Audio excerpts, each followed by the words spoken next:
My dear brothers and sisters, what a privilege it is to welcome you. This news program seeks to inform, uplift, and inspire. So let's get to it. So whether you are tuning in from the heart of Utah or joining us from around the world, your favorite news program starts now, where news meets insight and the stories of our faith unfold. Welcome to the Mormon Newscast. You know, I feel like that intro is kind of like a box of chocolates. You never know which apostle or prophet you're going to get. I love it. I think it's I'm not sure which one that was. It was Hinckley, wasn't it? That was Gordon B. Hinckley with a little bit of something in his voice. Yeah, that's what I felt like too. Really? A little twinkle, a twinkle in his voice. He was a little younger, maybe 20 years younger, before his prophet days. Yeah, that's it. I'm not used to hearing a prophet with so few sibilants anymore. Yes, nonagenarians do have a certain sound to their voice. We'll all get there, I'm sure, someday. Anyway, welcome to the Mormon Newscast. It is Monday. It's February 17th, 2025. We all survived Valentine's Day. We are here to bring you the news of the day. I'm Rebecca Biblioteca. We are joined by the amazing Radio Free Mormon. How are you this evening? Great. Thank you, Rebecca. Fabulous. And Bill Reel, how are you? I don't get a term like amazing, huh? You know, amazing was for everybody. I need a thesaurus. I need to come up with something different from amazing. Throw them in the chat. What should we call these guys? You got to earn it. You got to earn it. But life is good. Life is good, Rebecca. I hope you're doing well also. Yep. And you are kind of in my neck of the woods now, aren't you? I kind of understand that. That's fun. I'm in Lehi, Utah for a week. Yeah. We should do lunch. There you go. I'm in Lehi too. So working. All right. Convicted of? What? I'm sorry. What did I get convicted of? He's in Lehi, Utah for a week. That's true. Just fun and games.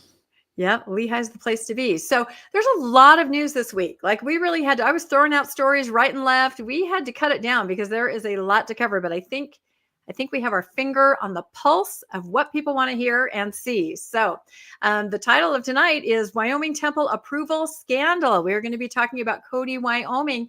Let me see if I can move these slides. Yes, I can. Okay, we're going to be talking about the Wyoming Supreme Court LDS Temple update.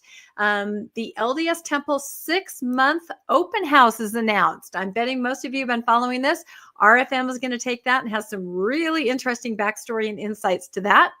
Mormons sought midair. I bet you guys know what that's about. That's kind of a brief story, but a really unusual, interesting moment, Mormon moment. And also some other smaller news stories and what they might signal. So that's kind of a teaser. You're going to have to stay to the very end to find out exactly what it is we're talking about. So any comments or thoughts before we dive right in?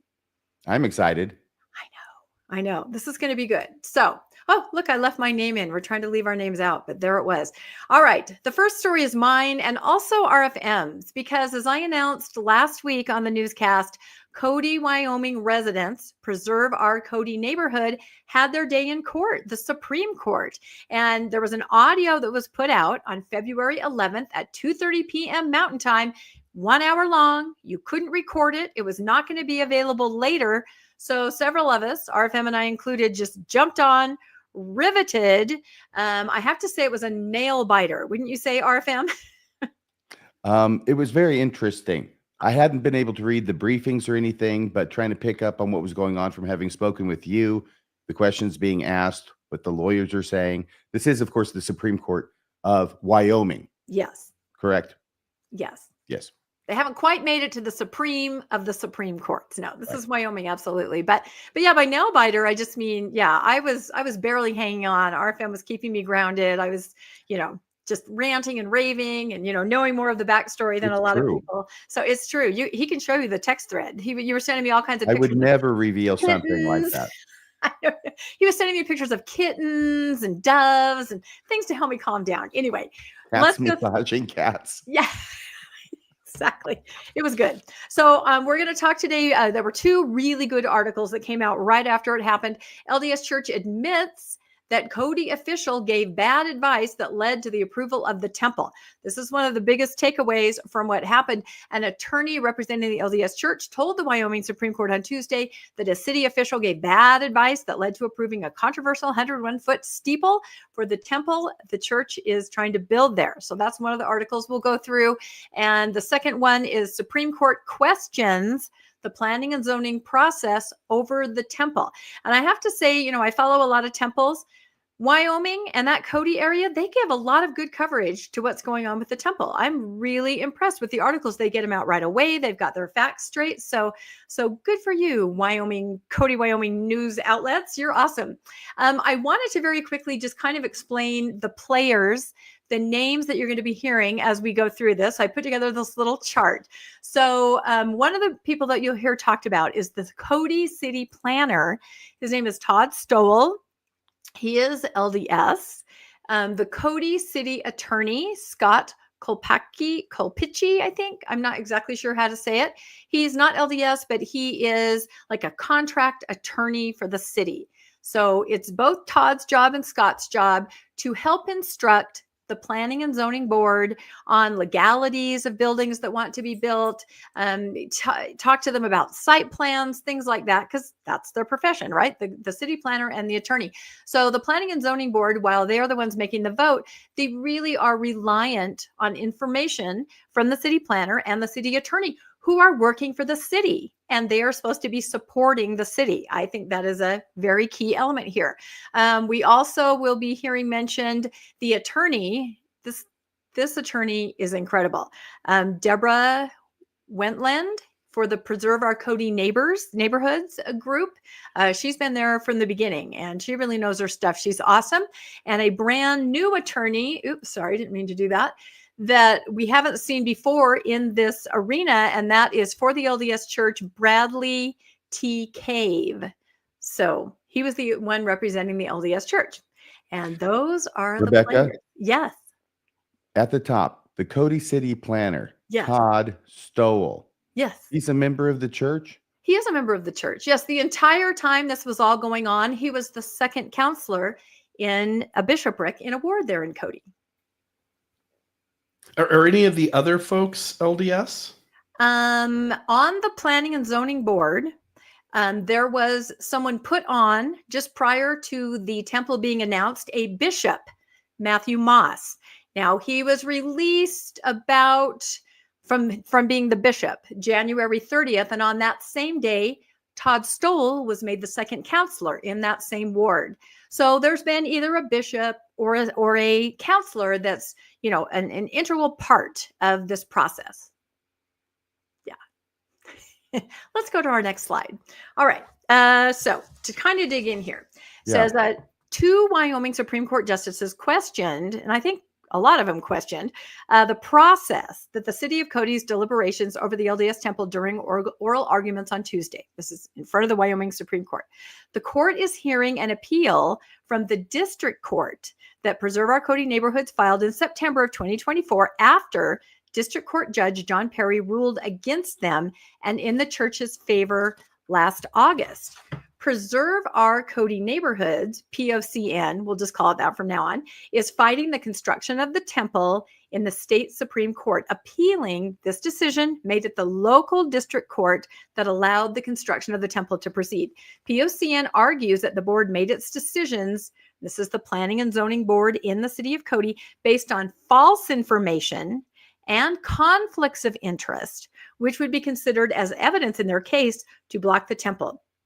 The evidence that they have that they were able to obtain through the Freedom of Information Act was blocked at the district court level, meaning the district court said, nope, you can't enter any of that into anything.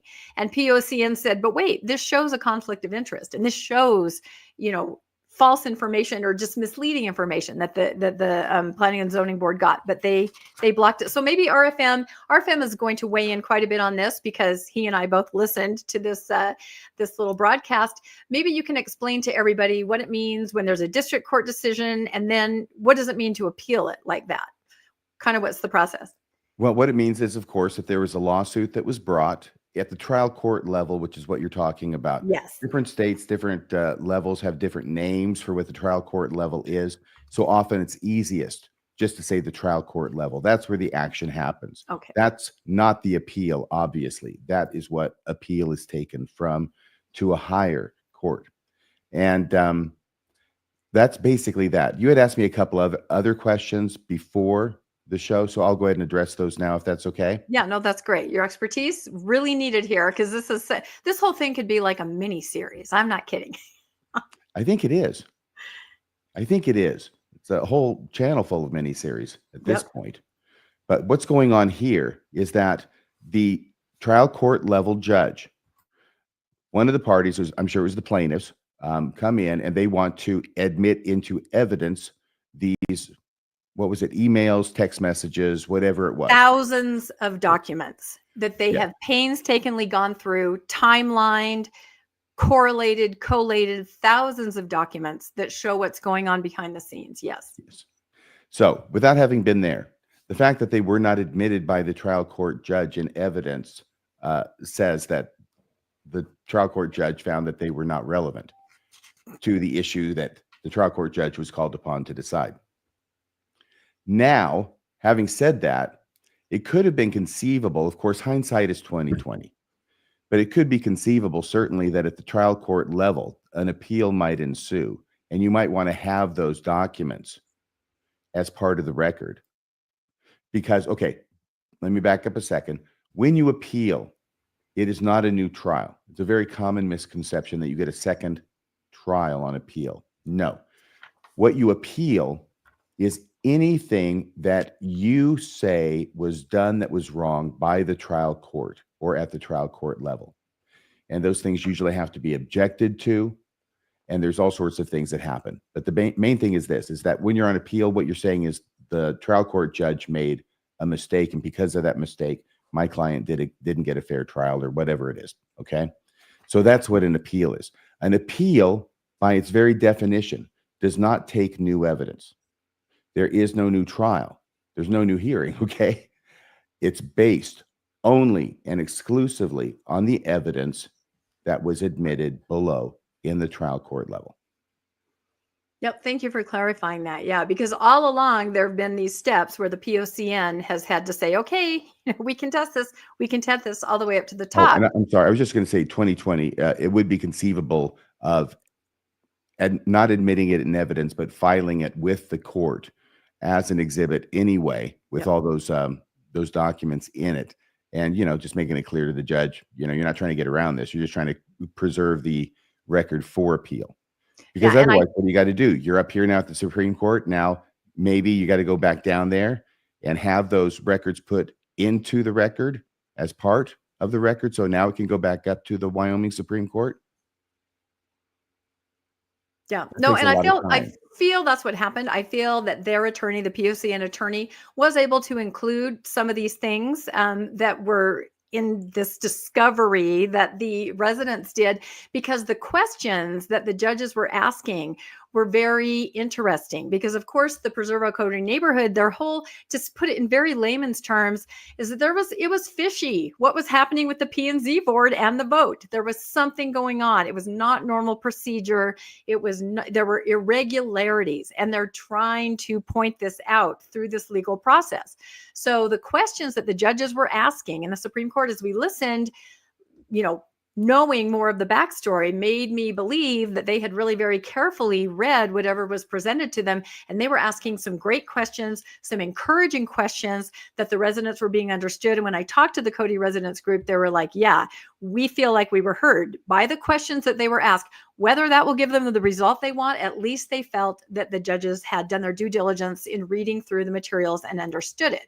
So as we go on, it says, an attorney representing the Church of Jesus Christ of Latter-day Saints made a significant admission to the Wyoming Supreme Court on Tuesday, agreeing with some of the court justices and appellants that the town of Cody city attorney gave bad advice to the Planning and Zoning Board. See right here, this is what I'm talking about, irregularities. The residents are going, the Planning and Zoning got weird advice. How could they make a decision based on things that weren't correct, that they were told, that they trusted, right? They trusted somebody to be working for them. And they felt, Rebecca, yes. I hear what you're saying. I just want to really be accurate here. But this is advice that was given from the Cody city's attorney, not the city planner. No, not the city planner. The church, I doubt, would say that. But I'm going to show that, there's a lot of interesting things going on behind the scenes. But yes, this is the city attorney. Not the Mormon. No, he was not LDS. I mean, there may have been connections. I don't know. Anyway, so he gave bad advice to the Planning and Zoning Board, which may have led to inadvertently approving a 101-foot steeple for a new temple being built in the city. This is also, if I can put it in layman's terms, the Planning and Zoning Board didn't even realize they were voting on the steeple. This is what it all boils down to. This is the bad advice. And the church attorney came out and said, yeah, it's you guys, it's your town, it's your attorney. You guys messed it up. What does that have to do with us and what we're trying to build? So while it's an admission that there was something wrong with the process, it's still just kind of laying the responsibility at the feet of the city, I think. Can I tell you something? Yeah, I've been an attorney for 35 years, and I haven't done a lot of the city stuff, okay? But I've just got to say, as a basic premise, I think that a 101-foot steeple in town should not be the result of a whoops. Yeah. You and the POCN agree on that for sure. Yep. It says it was bad advice from the attorney, said Brad Cave, attorney for the church. The remark relates to advice that Cody City Attorney Scott Kopacki gave to his P&Z board about delaying a decision on the question of the building's height and the most controversial and opposed aspect of the project, forget that part. So what they're saying is that when they went to vote, between information from the town planner and information from the town attorney, the people on the P&Z board thought that they were voting, yes, you can build a temple and we will revisit the height later. We're not voting on the height. The height isn't part of it right now. Unfortunately, different rulings later from different courts show that they did vote on it. They did pass it, which is funny to me because they had 2 more meetings, the city and the church, where they were voting and discussing. So I don't even think the church realized that they had passed it. But this is all the confusion in the process and the irregularities that even the Supreme Court seemed to see and recognize in their questions. Didn't you get that sense, RFM? They were talking about confusion and just the P&Z board not having their eyes wide open, things like that, which is exactly what POCN is claiming. Yes.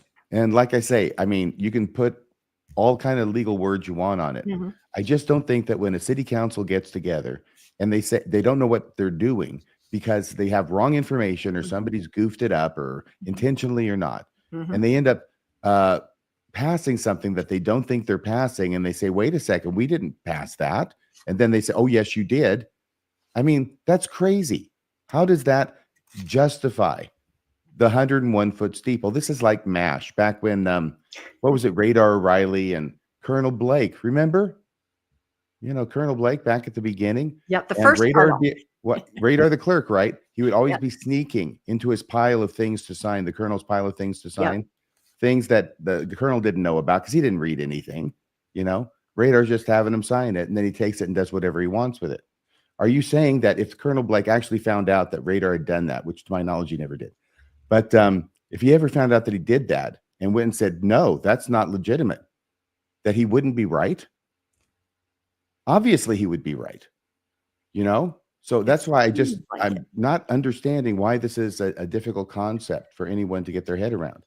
Yeah, and part of the documents that the residents have from their Freedom of Information do show the confusion through emails and text of the planning and zoning, which is why it's so important to them to try to somehow get that in front of a judge, because it's pretty clear when you read those. But I understand, as you say, RFM, that there are many reasons why a judge can't view certain things, and they can only rule on what they can see. I mean, we lay people have a hard time understanding that because we watch too many court TV, right? Where you can just stand up and say, Your Honor, I found a diary, you know, and they're like, bring it forward. It doesn't work that way. I understand that now.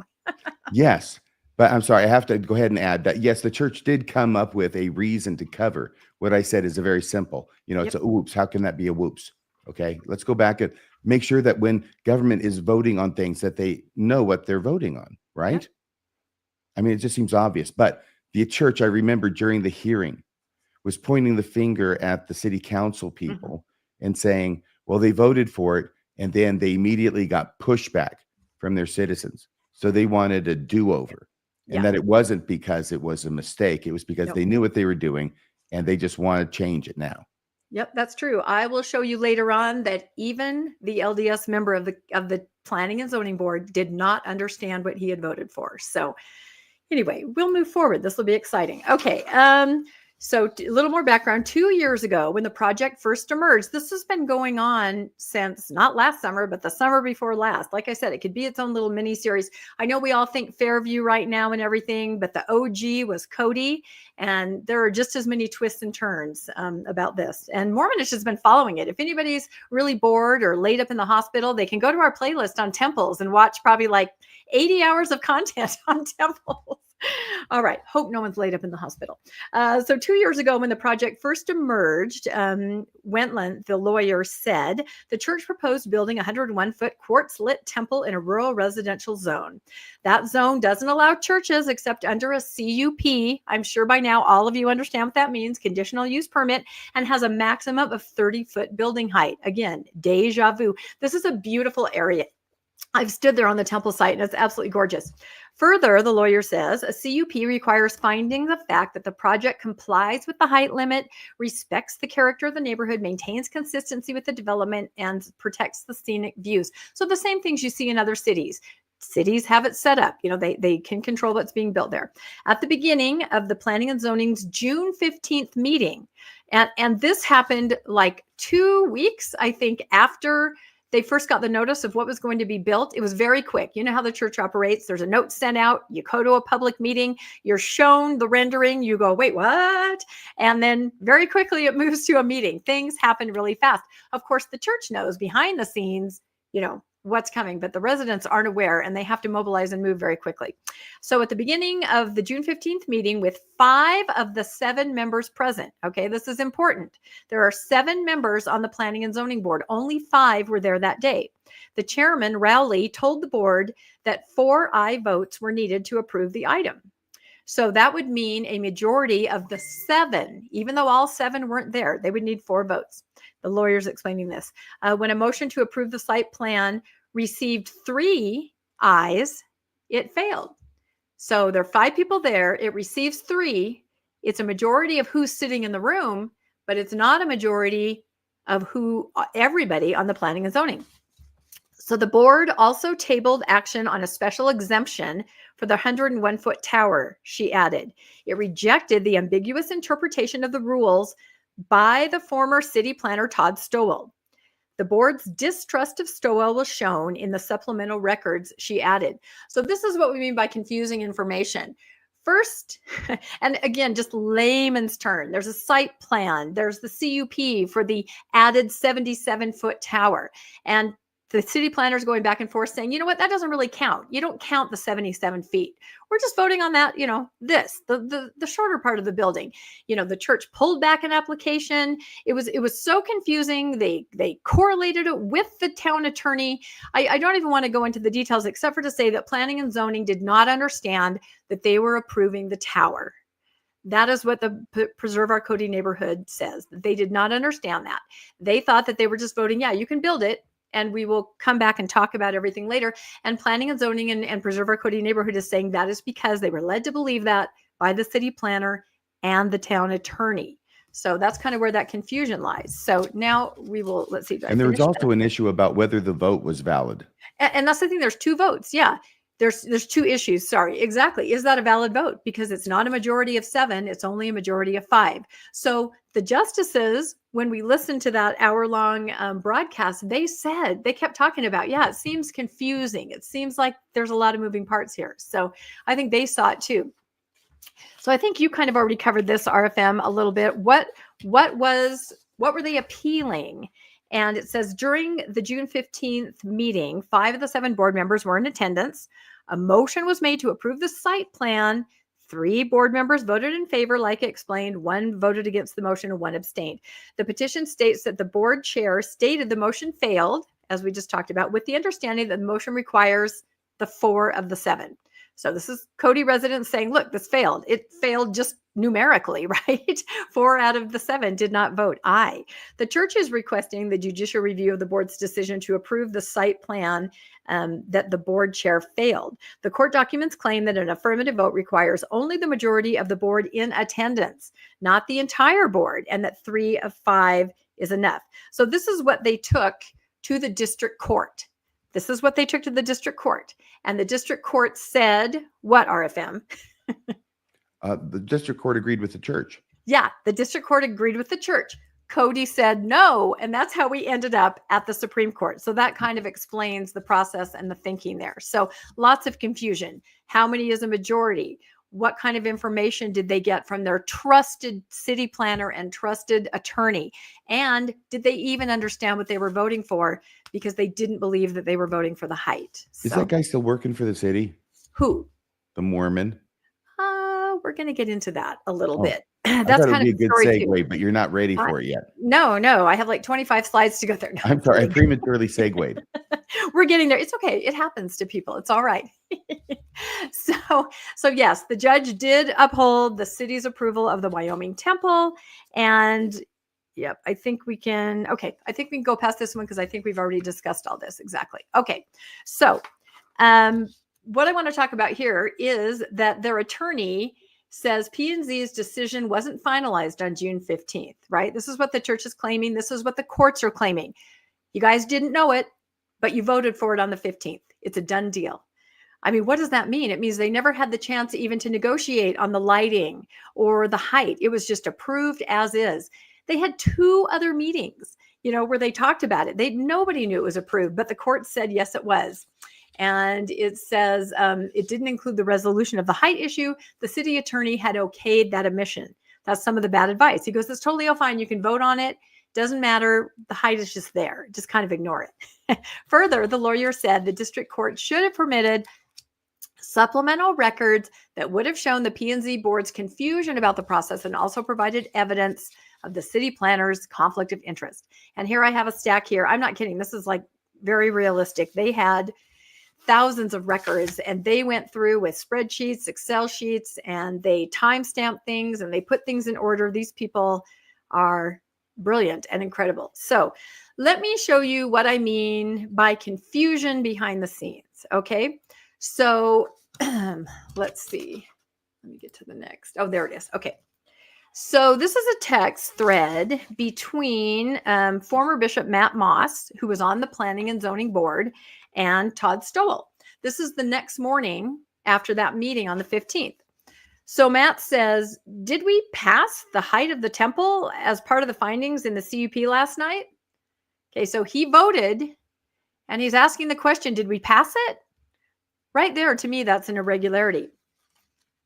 And then he says, could everybody who voted, could they reverse that vote?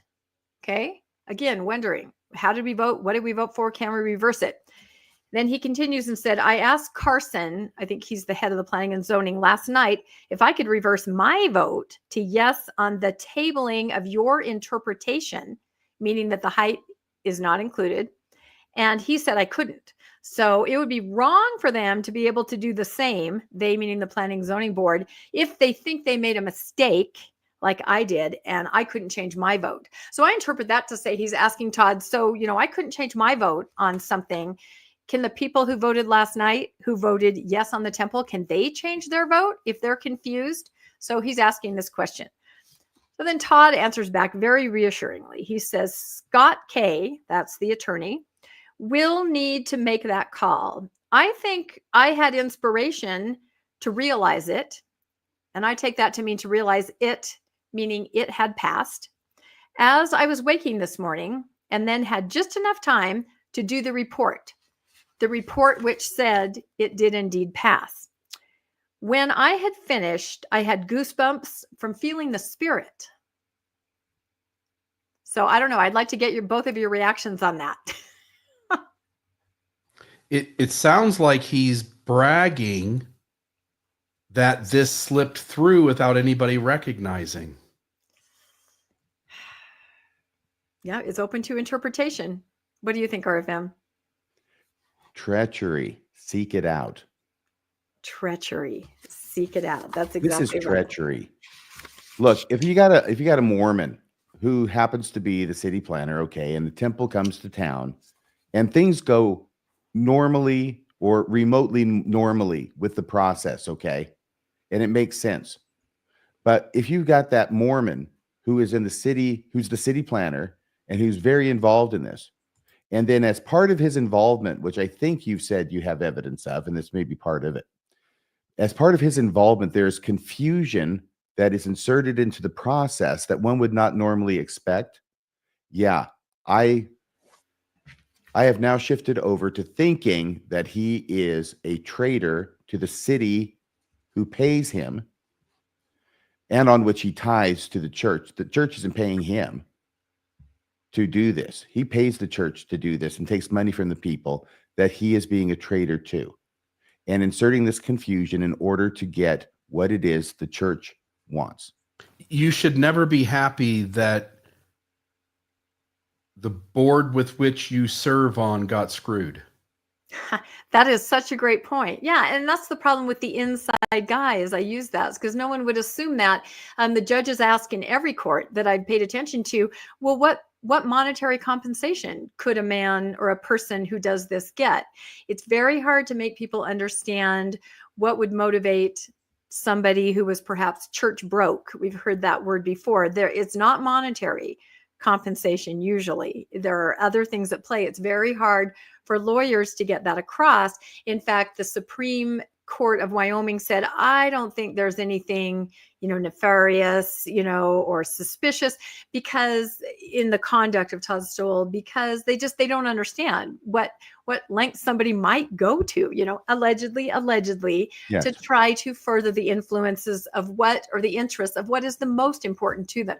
So I'll show you some other examples of the confusion. And this is taken from an article called Cody Zoning Board Members Think Cody Officials Misled Them on the LDS Temple. And this is from a year ago. I mean, the Cody residents have tried to take this to court so many times and share with people what's going on. So it says a new court filing, this is back in 2023, reveals emails and text messages between Cody Planning Zoning Board members. So while this can't be admitted into court, this is very well documented in all the newspapers and the articles. Members show they thought the city attorney and planner deliberately misled the board into approving a controversial LDS temple plan. So this is what they say. It was Stowell's determination that the 77-foot steeple on top of the temple should not be counted toward its overall building height. Of course not. Counting the steeple, the temple is planned for 101 feet. So what Todd was telling them is that's not part of the height. Don't worry. Don't worry. That does not count. And he pulled in some weird international building code. Anyway, it's kind of complex. In the email, Richard, who resigned from the board in September after the temple discussions completed, also expressed frustration that he may have been given inaccurate legal advice about delaying a decision on the question of the building's height. So here's somebody who voted, somebody who was on the board back then, and he says, yeah, the lawyer told us we could do it later. And that was not the case. It was apparently passed on that day, but he didn't know. If we inadvertently approved it because of legal counsel advice, I'm going to be pissed, Richard told Raleigh. So these are emails between planning and zoning board members going, what the hell happened, right? Raleigh agreed and added that he doesn't trust Stowell at all and can barely trust Kolpicki. So you got your board going, I think they're up to something, right? Richard then responded that he believes Kolpicki threw us under the bus by telling the board it could approve a conditional use permit and a height exemption as two separate measures. So again, they could vote, yeah, you can build it, and we'll talk about the height later. I believe that's what the Planning and Zoning Board believed. The video clearly states him saying we could build a temple, but not the steeple if we vote in favor of the CUP. So this is what the board believed they voted for. Thoughts on that? If any. Or we can move on. It just goes to show all the confusion behind the scenes. The board members are emailing and texting each other. They're emailing Todd saying, did we pass it? What happened? Okay. I'll try and recover from my stupefaction over these facts. Because it's absolutely incredible. Yeah. Let me tell you this. Yeah, okay. So you've got your lawyer for the city. Okay. City attorney.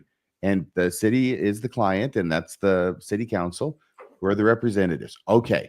So yes, if your attorney gives you bad advice and you do something that you aren't allowed to do under the law, then it doesn't make it okay just because your attorney told you to do it.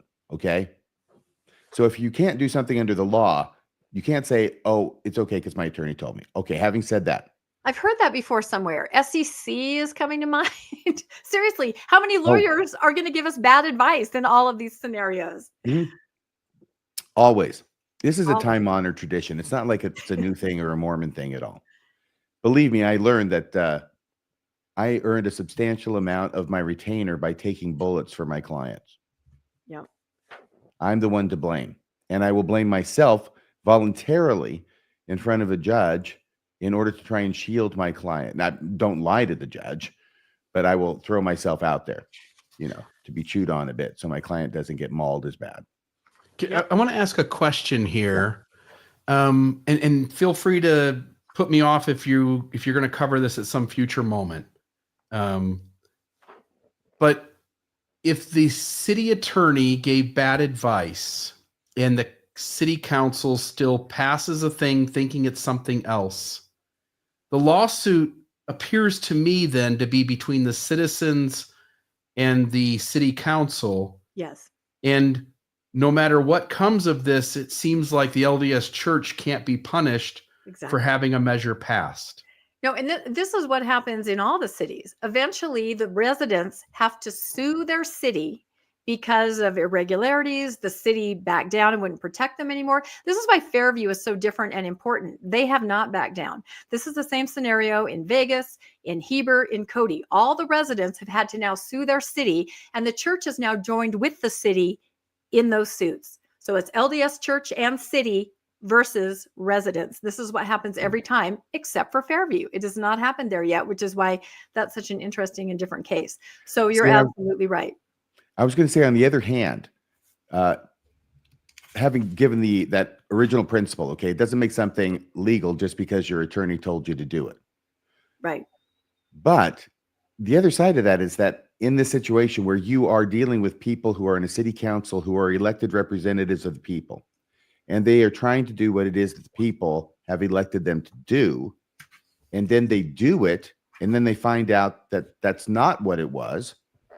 Of course, that's where it gets between them, I guess, and the people. But still, I just think that should be an exception. I don't know if it is under the law. Like I say, I haven't dealt with this area of the law, but it just seems like that should be weighed into the balance as well. Right. And that's a problem, though, because then people could say, well, towns, when they see the residents don't like their decision, they can go back and say, I didn't understand. But I believe if you can show that there was some force misleading, you have to have in it yes. ability to show contemporary evidence of confusion, like you have. Yeah. Well, and that's in all those thousands of documents that have never been allowed in yet. So that's the crux of the Cody neighbors here. I'll kind of speed through this rest to get to the end. So they talked about, the church lawyer said, there were changes made. That's not true, because they didn't think they were voting on that. They weren't even negotiating. They didn't understand that was the final vote. It was all over back in June, although it continued throughout the summer, and they didn't even start building finally after several courts, said, okay, you can do it. So the LDS received a building permit from the city in September of 2023, but they didn't begin preparing the site off of Skyline Drive until a year later because of all this, going through court. Several days after the POCN had filed its appeal to the Supreme Court. During the hour-long session, back to the session, Tuesday, the justices interrupted the lawyers' presentations with questions about building height, the staff report, the findings of fact, P&Z's role, conditional use permit, special exemptions, and site plans. They really asked some smart questions. I was encouraged by that. There was no confusion, the church's lawyer said, although there was a lot of back and forth. In the end, however, the P&G chairman, Carson Rowley, said the CUP for the temple was approved on a 4-1 vote at the June 15th meeting. He added that the board's later attempt to reconsider the issue of the building height was inappropriate. So that's what you're saying, RFM, too, that the church's stance is, it doesn't matter if they were confused. It doesn't matter if they made mistakes. They voted. That stands. And again, I don't know. I'm not a real estate lawyer. I don't know if you can prove that there was misinformation from inside. That has an effect on it. But this is the church's stance. It's not our fault that your lawyer misled you. Notice they're only mentioning the lawyer. The decision should stand. So that's kind of their point of view. And that's what they presented in front of the Supreme Court. Okay, so it goes on to say the city planner was zealous for his faith and should have recused himself, says the Cody residence lawyers. He never should have been in the position of having to choose between his job and his faith. She cited the city's conflict of interest rule that employees should avoid all evidence of impropriety, whether it is a direct or indirect conflict. The church's lawyer said the city planner was upfront about his membership in the church and upfront about the steps he took so other city employees would review his work. Okay, so the church is saying it doesn't matter that he's a second counselor in the bishopric. There's no conflict of interest. He is going to do his job. He's going to put the city's interests first, and he's going to put his religious convictions or what he hopes happens in terms of the church on the back burner. City first. So that's perhaps up to a court to decide too. Did he put his city first or did he put his religion first? Further, Stowell didn't receive or solicit anything, the church lawyer said. Again, it's so hard for people to understand that it's not about money. It's about an oath that was taken decades ago. It's not about anything that you might receive. It's called being church broke. Although, and over and over and over again, we see examples. This isn't like unusual. Yeah. Mormons get this. Believe me, we get this. We have been trained, and I can list you examples, including Roger Clark, just so many different examples that we have covered of people who have risen to a certain level in whatever their career happens to be, very successful, looked up to by their community, who nevertheless bend and break their ethics within that community in service of the LDS Church to which they belong. No, and this is why temple watching is so important, because you see this here almost more than anywhere else. It's pretty incredible. It says, let's see. However, now this is interesting. The lawyer would bring this up because this came out in the Freedom of Information discovery. It says, however, he did get a job offer, Todd Stowell, an offer of a job in an email if his city position becomes uncomfortable, but he didn't respond. So I have this email here. It's also been covered in the paper. The email came from the person who donated the land. Bill or RFM, why don't you read that? It's a little small for me. This is an email. Is that the highlighted part? It's the highlighted part. Yep. So Todd Stowell, this guy, the city planner, is he going to be the next face on Psych Word Radio? Yeah, I don't have any idea, but this is the job offer that the attorney at the Supreme Court is talking about. Okay, so on June 27th, 12 days after a lengthy public hearing about the temple before the P&Z board, Nielsen sent this text to Todd Stowell. Okay. Hey, Todd, I imagine you're bombarded with temple details and resistance. I just wanted to say thanks again for your work and give my apologies for how so many in the community act and what they say, which I mostly tune out and hope you do too. As a compliment and sincere comment, I want you to know that if your work has any fallout, you would be welcome as real estate manager or project manager on our team the next day. God bless, Glenn. Yeah. So someone's looking out for their own, right? This is the person who donated the land, and he's following very closely what's happening, and he's seeing, that Todd is becoming vilified in Cody as people start to kind of understand what's happening. And so Todd Stowell did not answer that email at all. But I put that out there just to show you an example of there is no monetary compensation, but there's this sense that you'll be taken care of if you're doing the Lord's work, is kind of how I take it. So interestingly, in February, of that year, suddenly Todd resigns from his position in as the city planner. And he says, let it be clearly known that I've not been asked to resign, either directly or indirectly. Neither is my resignation due to the current litigation surrounding Cody, Wyoming temple of the Church of Jesus Christ of Latter-day Saints. He wrote in his letter of resignation, I simply desire to serve others in a different opportunity and to focus more on my family. So he resigns. That's kind of interesting. He's a very young person, he's, I think, early 50s. And well, because he was being so much pilloried, and he'd, those people in Cody who don't understand the Mormon way were being mean to him. Now, I want to know, in that statement anywhere, does he say you won't have Todd Stowell to kick around anymore?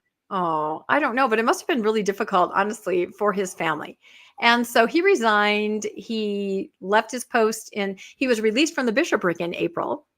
And then he left his post. And so, of course, the Cody neighborhood group was wondering what happened to him, and they were asking me, what would happen to somebody who left? Where will he go? What will he do?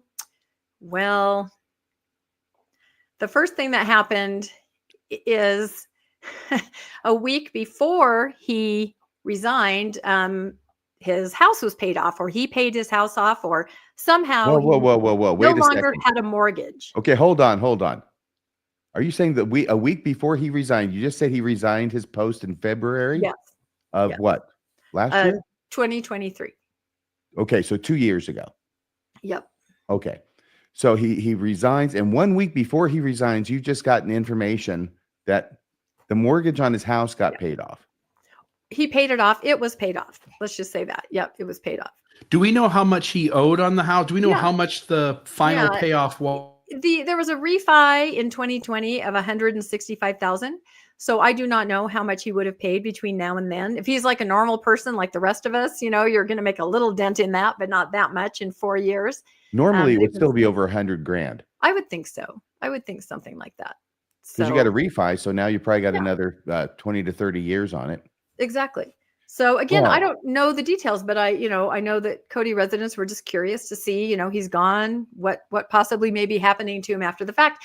And do you recognize what that is on the other part of the slide? It's a missionary plaque. He's on an LDS mission. That's right. He and his When wife you told me this, I thought, called. you mean they called him as a mission president? Well, we've seen No. that before, but then you Yeah. corrected me. No, he's just on a mission, serving in a mission in Africa. He and his wife, and they left in July, I think it says on the plaque, and they'll be back in July, I think. Yeah. So Is They're this that's one hiding of them out on the Serengeti. So if you go back to the previous slide, Rebecca, that comment there, I simply desire to serve others in a different opportunity and focus more on my family, is him telling without telling. Mm-hmm. It's him saying that I'm going to work for the people who sort of got the benefit of you guys getting screwed here. And then I'll just say too, it seems, I don't know how old he is, but it 52, seems like I think he's early 50s. he falls Very young. into sort of, there was this new category with single men, Mm-hmm. but this is a couple. Yeah, they're both serving in the mission office there. Okay. In the finances. I think it's in the financial department. Yeah. So anyway, very interesting. I think the church is being very trusting, putting him in charge of finances. I will let anybody draw whatever, conclusion. It doesn't or look reason good. from this It could be information. innocent. It could be innocent, but completely innocent. Yep. it doesn't look good though. Yep. And you It see, looks it dirty. started June 2024 on the plaque. Oh, that's right. He started the mission this last year. That's right. That's right. Okay. So, And it goes through. yep. Well, And he'll be out for another 2 2 years. years. Yeah. It's 2 years Yeah. because he's not the mission president. That would Right. be And 2 I years. will just say from the eyes of Cody residents who don't know, they don't understand the church vote like we do. They're kind of like, what does this mean? His mortgage is paid off and now he's working for the church. I had to explain that you don't get paid. However, there are ways for people to pay for a missionary. And so they're confused there exactly what is happening and why he is now so closely aligned with the church, after leaving his position. So they don't know. They don't know what it means or what it may have meant as far as his involvement before with the planning and zoning.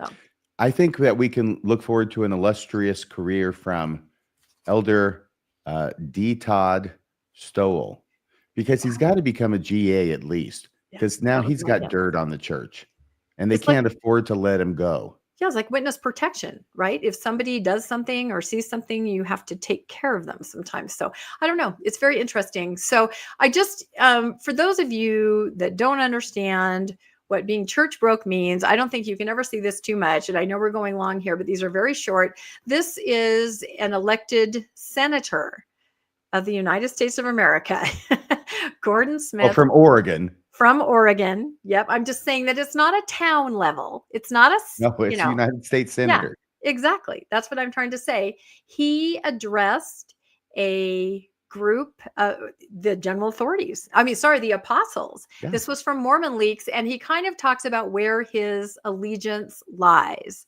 So Maybe we can watch that for just a second. Yeah, and I just want to note to folks, I'm working with one monitor tonight, so there will be a little bit of a transition whenever we play a video tonight, and so bear with me. First off, if you guys will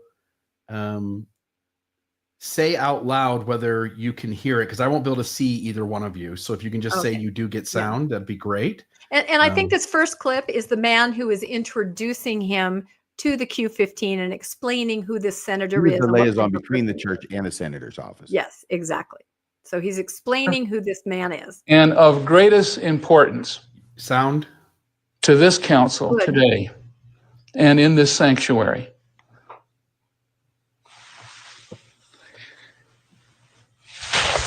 I stand as a witness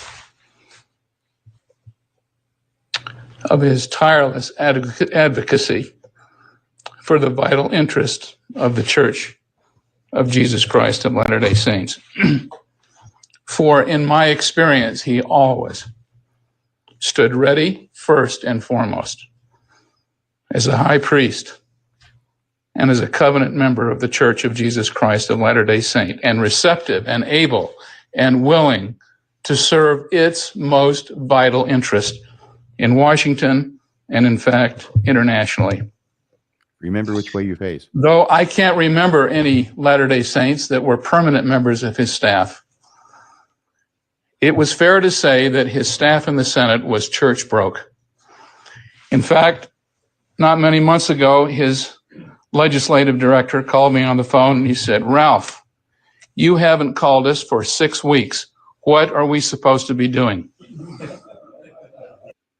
So this is a U.S. Senator's office calling the Q15 and asking, what do we do? What would you like us to do? We haven't heard from you in several weeks. We need Yeah. our marching orders.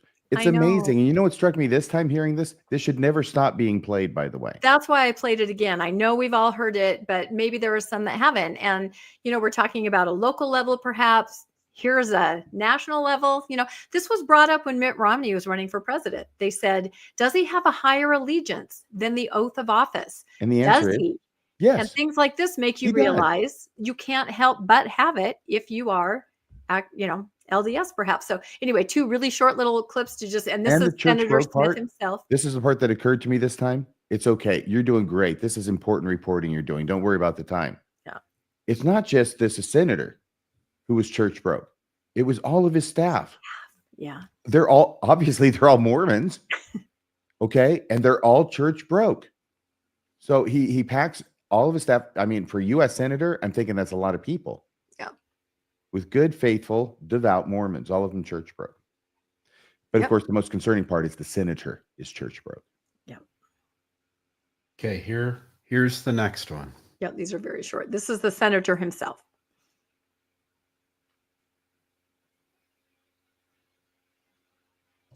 Not much has changed in terms of the world in which you have to do the Lord's work. I would like to suggest to you, not as any definitive authority, but what I regarded as my role as one who regards his temple recommend as more important than an election certificate. I don't even Absolutely. think we have It's to more comment on important. that. Yeah. He said that out loud. I know. He's kissing the asses of all the apostles. And I'll tell you, here's the thing. Okay. First off, I do want to make clear it's Gordon Smith. Yes. He is, of course, a retired senator as of the time that he's speaking, but he's speaking about the time during which he was a senator. Yes. This was a decade and a Yes. half ago. So And the last thing I want to say is, my God, we are watching the apostles puppet mastering and pulling the strings of the United States government through a United States senator. And when the comment is made about, you know, being church broke and staff being church broke and all this stuff, did you hear the laughter from the apostles? If nothing else, you should play it again for that, if that's possible, Bill. I don't know. But my gosh, how chilling. And I don't want to overemphasize this, but how does one overemphasize this? And I'm happy to play it again. I want to note, this isn't a Utah politician. This is Idaho. Is that what this is? Oregon. Oregon. In Utah, while the break between Democrats and Republicans, no, I shouldn't say it that way. While the break between Mormons and non-Mormons is approximately 50-50, the politicians in Utah is 90% Mormon. If this is what goes on with a Mormon politician in Oregon, can you imagine how many Mormon politicians in Utah feel this way? Yeah. All right, let me play that one more time so that RFM, so that it makes the point that you're drawing out here. The laughter. Yeah. Give me a second here. I got to add that to the screen. Felt like it was in the ceiling room in the temple for a second. It does look like that for a moment. Not much has changed in terms of the world in which you have to do the Lord's work. I would like to suggest to you, not as any definitive authority, but what I regarded as my role as one who regards his temple recommend as more important than an election certificate.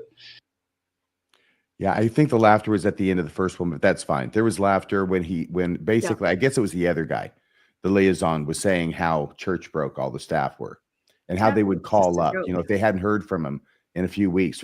If a United States senator's staff had not heard from the church as to their marching orders as to what they should do within a few weeks, then they called the church and say, hey, what should we be doing? Yep. And then this last clip is an example of some of the things that an inside man can do. It may be a steeple, which is maybe fairly innocuous, but here's an example of what somebody could do for a different reason than one would think. Could be a steeple, could be a war. Could be a war. Yep. I know and have been a critic of the Iraq War, but I also admit to you I voted for it because I felt the Lord's hand in it. I hope it works out, but I can promise you this: you'll never send missionaries to the Arab Street until the rule of law exists in Arabia. And it has taken root in Iraq.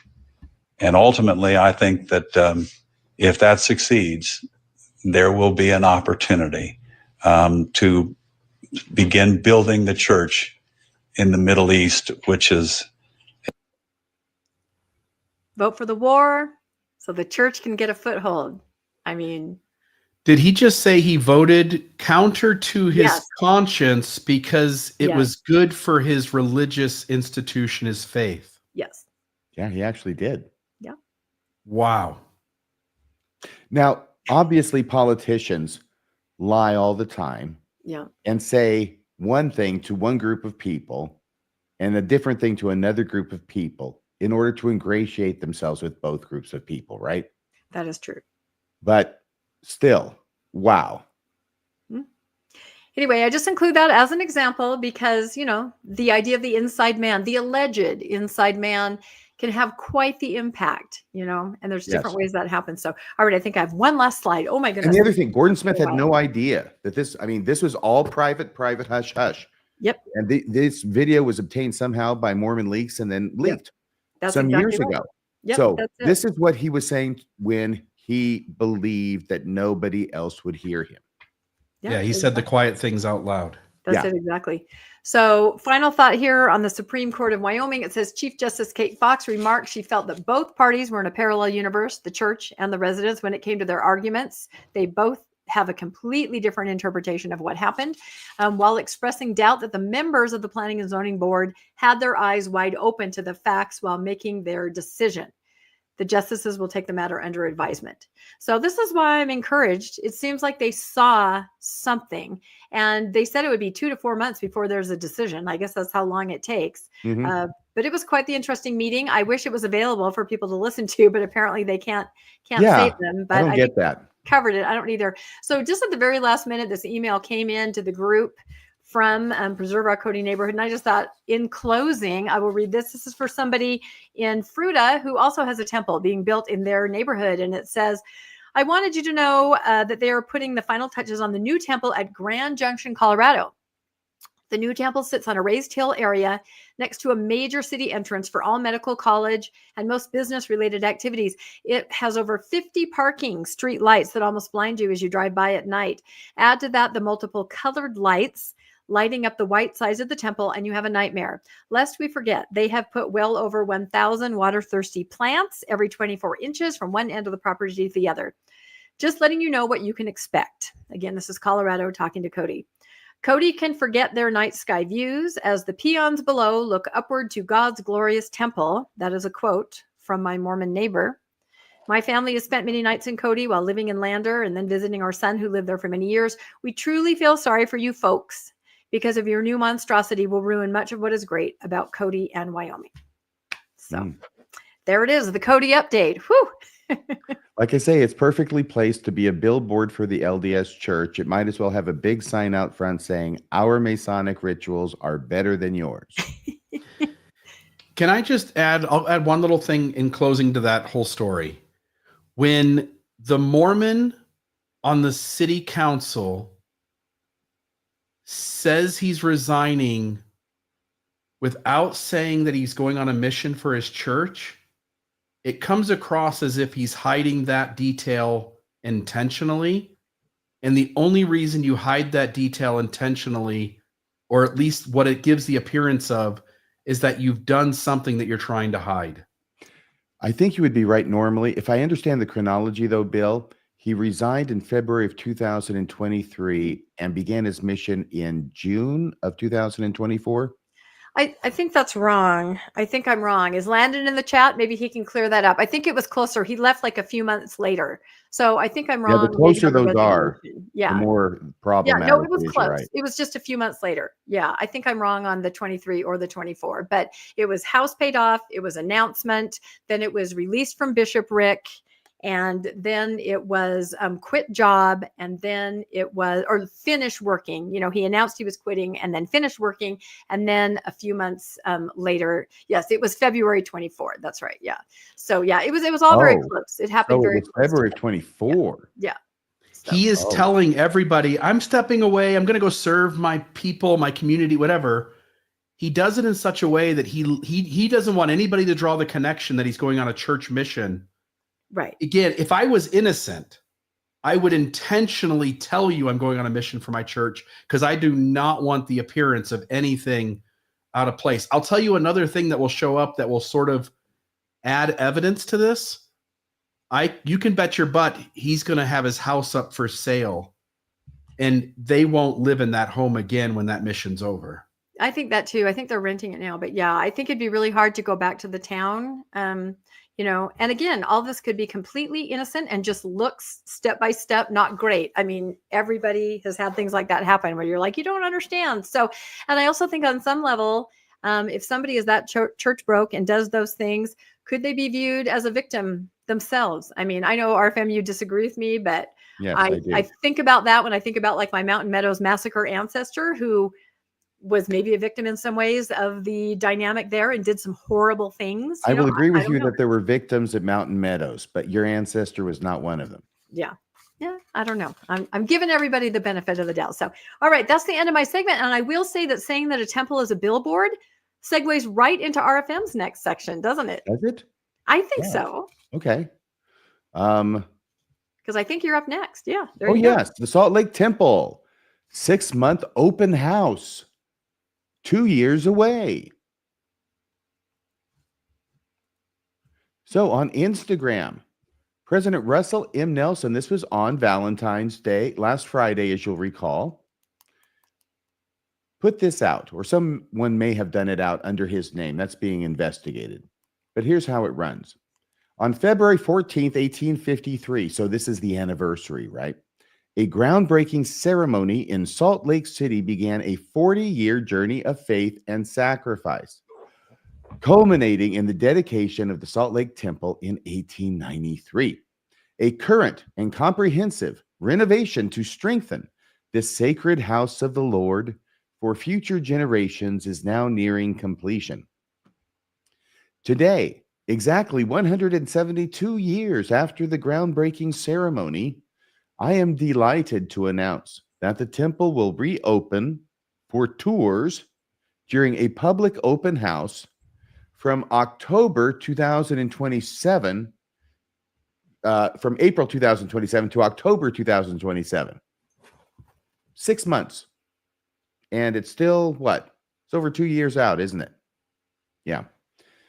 We warmly invite our friends to come and learn about God's plan for his children and rejoice in the love of Jesus Christ. Details about this event will be shared as April 2027 approaches. As houses of the Lord now dot the earth. See, he fulfilled the prophecy by Brigham Young. I invite you to cherish your time and service at the temples closest to you as we prepare for the reopening of the Salt Lake Temple in 2027. Well, lots of likes for that. So you had both heard of this? Yes, yes, okay. Yeah, I was just surprised it was so far in the future. 2 years away. Yes, well, he may not be able to announce it next year. You got a point. I don't know. It's like sort of doing his last will and testament. And now I saw this come up in my YouTube feed from some people called The Last Dispensation. Sounds kind of Mormon-y. It's happening now. Brigham Young's vision being fulfilled. And I'm going, what the heck are you talking about? Got a big picture of the Salt Lake Temple there? I mean, I think I know what they're talking about, but it's not being fulfilled. It's being contradicted.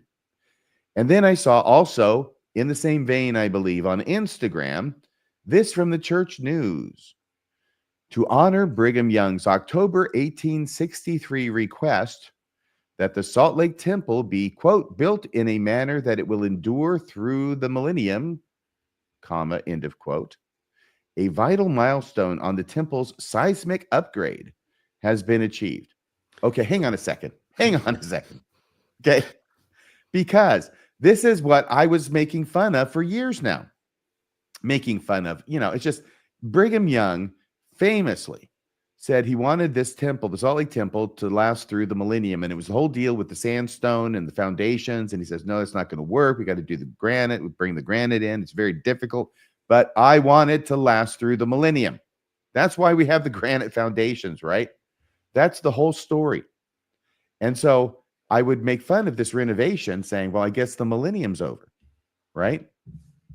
Because otherwise it would last through the millennium. Without all of this, I mean, this is huge renovation. This is basically top to bottom. This is almost effectively a new temple when you get done with it, with maybe some of the old stones on the outside. So this is why I found this so remarkable, is that the church is taking this statement by Brigham Young that he wants the temple built strong enough to last through the millennium and saying, oh, this huge renovation of the Salt Lake Temple isn't contradicting that idea. Instead, we're furthering it. You were shaking your head a little bit too, Bill. Was that your thought, or did you have something else? No, it's what you're pointing out. It's originally said by Brigham Young that the original building of the temple will be sufficient to last through the millennium. That failed. And what the church does, and what all high demand religions do when prophecies fail, like the Jehovah's Witnesses when Jesus was supposed to return in 1914, is you simply repurpose the prophecy. And that's what Mormonism has done here.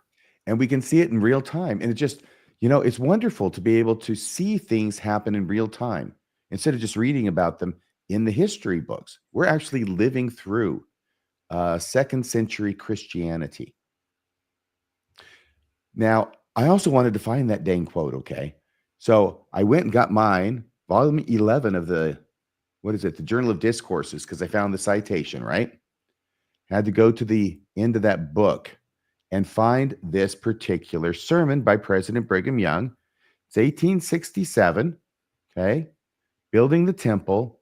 And he says, as part of this sermon, we have commenced a temple that I want to see stand 1,000 years when the earth rests. We do not calculate that building will fall down. I was so distrustful about the foundation. There were so many things about I did not like, that we took it up and had to commence it again. So he's recapitulating the story of doing the foundation stones, right? We have got started now, and I think it is safe. And then on the next page, it's page 372. That other one was 371. When the temple is built, I want it to stand through the millennium. All right. That's what he said. It wasn't a prophecy. I had sort of remembered it as more prophetic. It's more of a request, a wish, a desire. This is his plan, his goal, his dream. The temple, this is my response, okay? The temple has already been built. It did not last through the millennium. Now it is being renovated. That doesn't make it part of Brigham Young's request/prophecy. So they're saying, okay, we're renovating it now, and that's part of building it. What? That doesn't make any sense. They're actually having to contradict Brigham Young in order to try and support Brigham Young by redefining what building means. And then I thought, well, this is like the ongoing restoration, isn't it? It can last as long as it needs, and the same with the construction of the Salt Lake Temple. Yes. Any thoughts, Rebecca?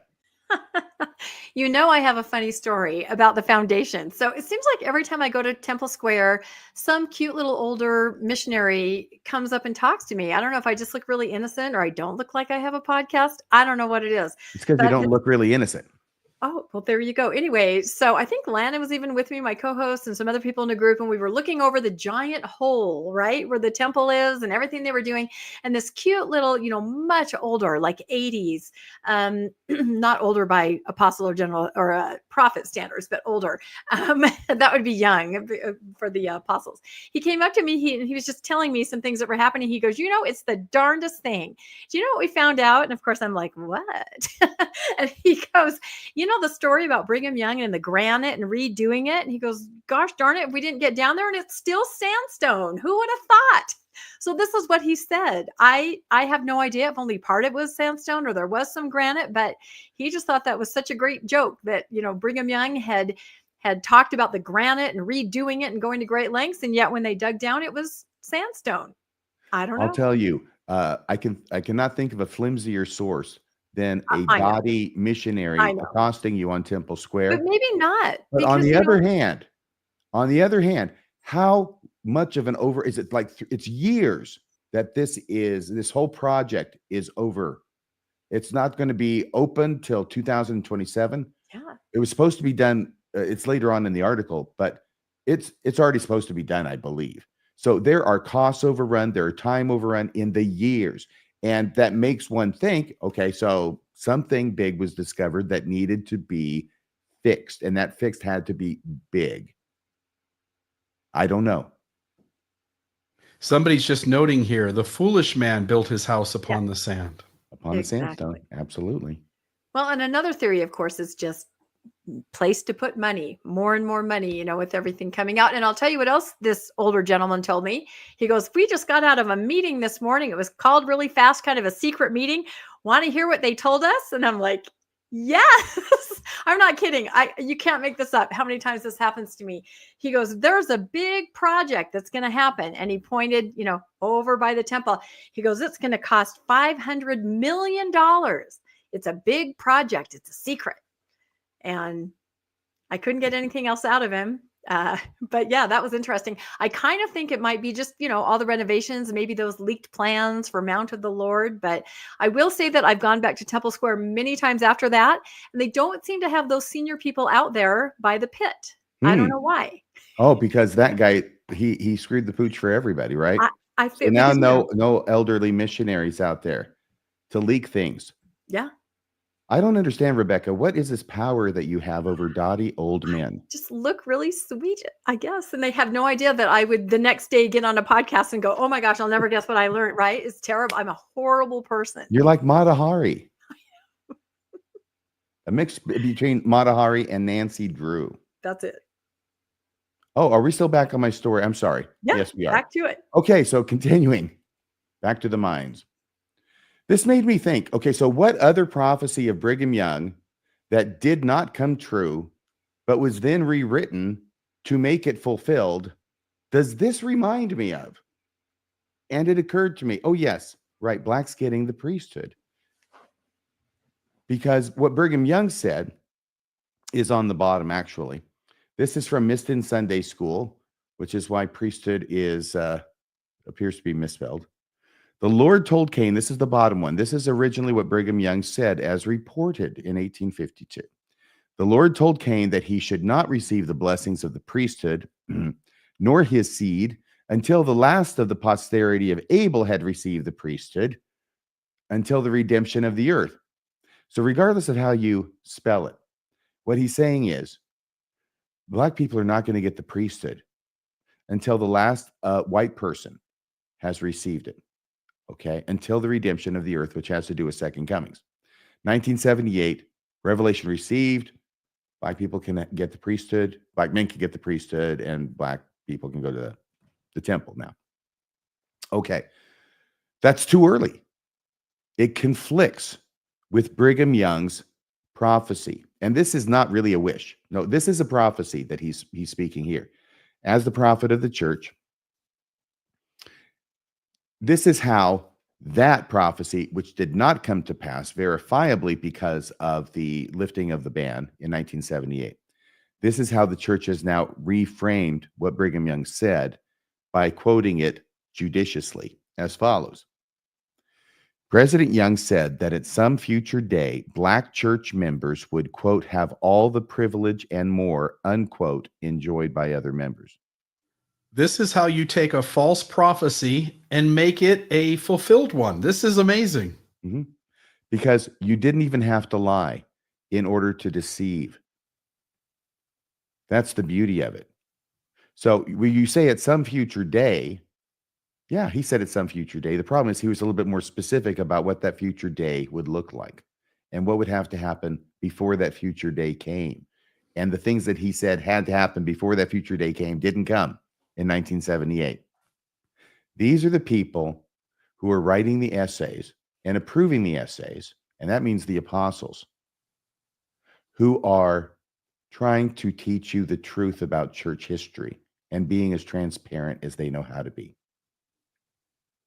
This is as much of an intentional deception as anything I've seen in the church. This is whoever crafted this essay this way knows that they were lying to the audience, even though, as you point out, RFM, it's not an explicit lie, it's an implicit one.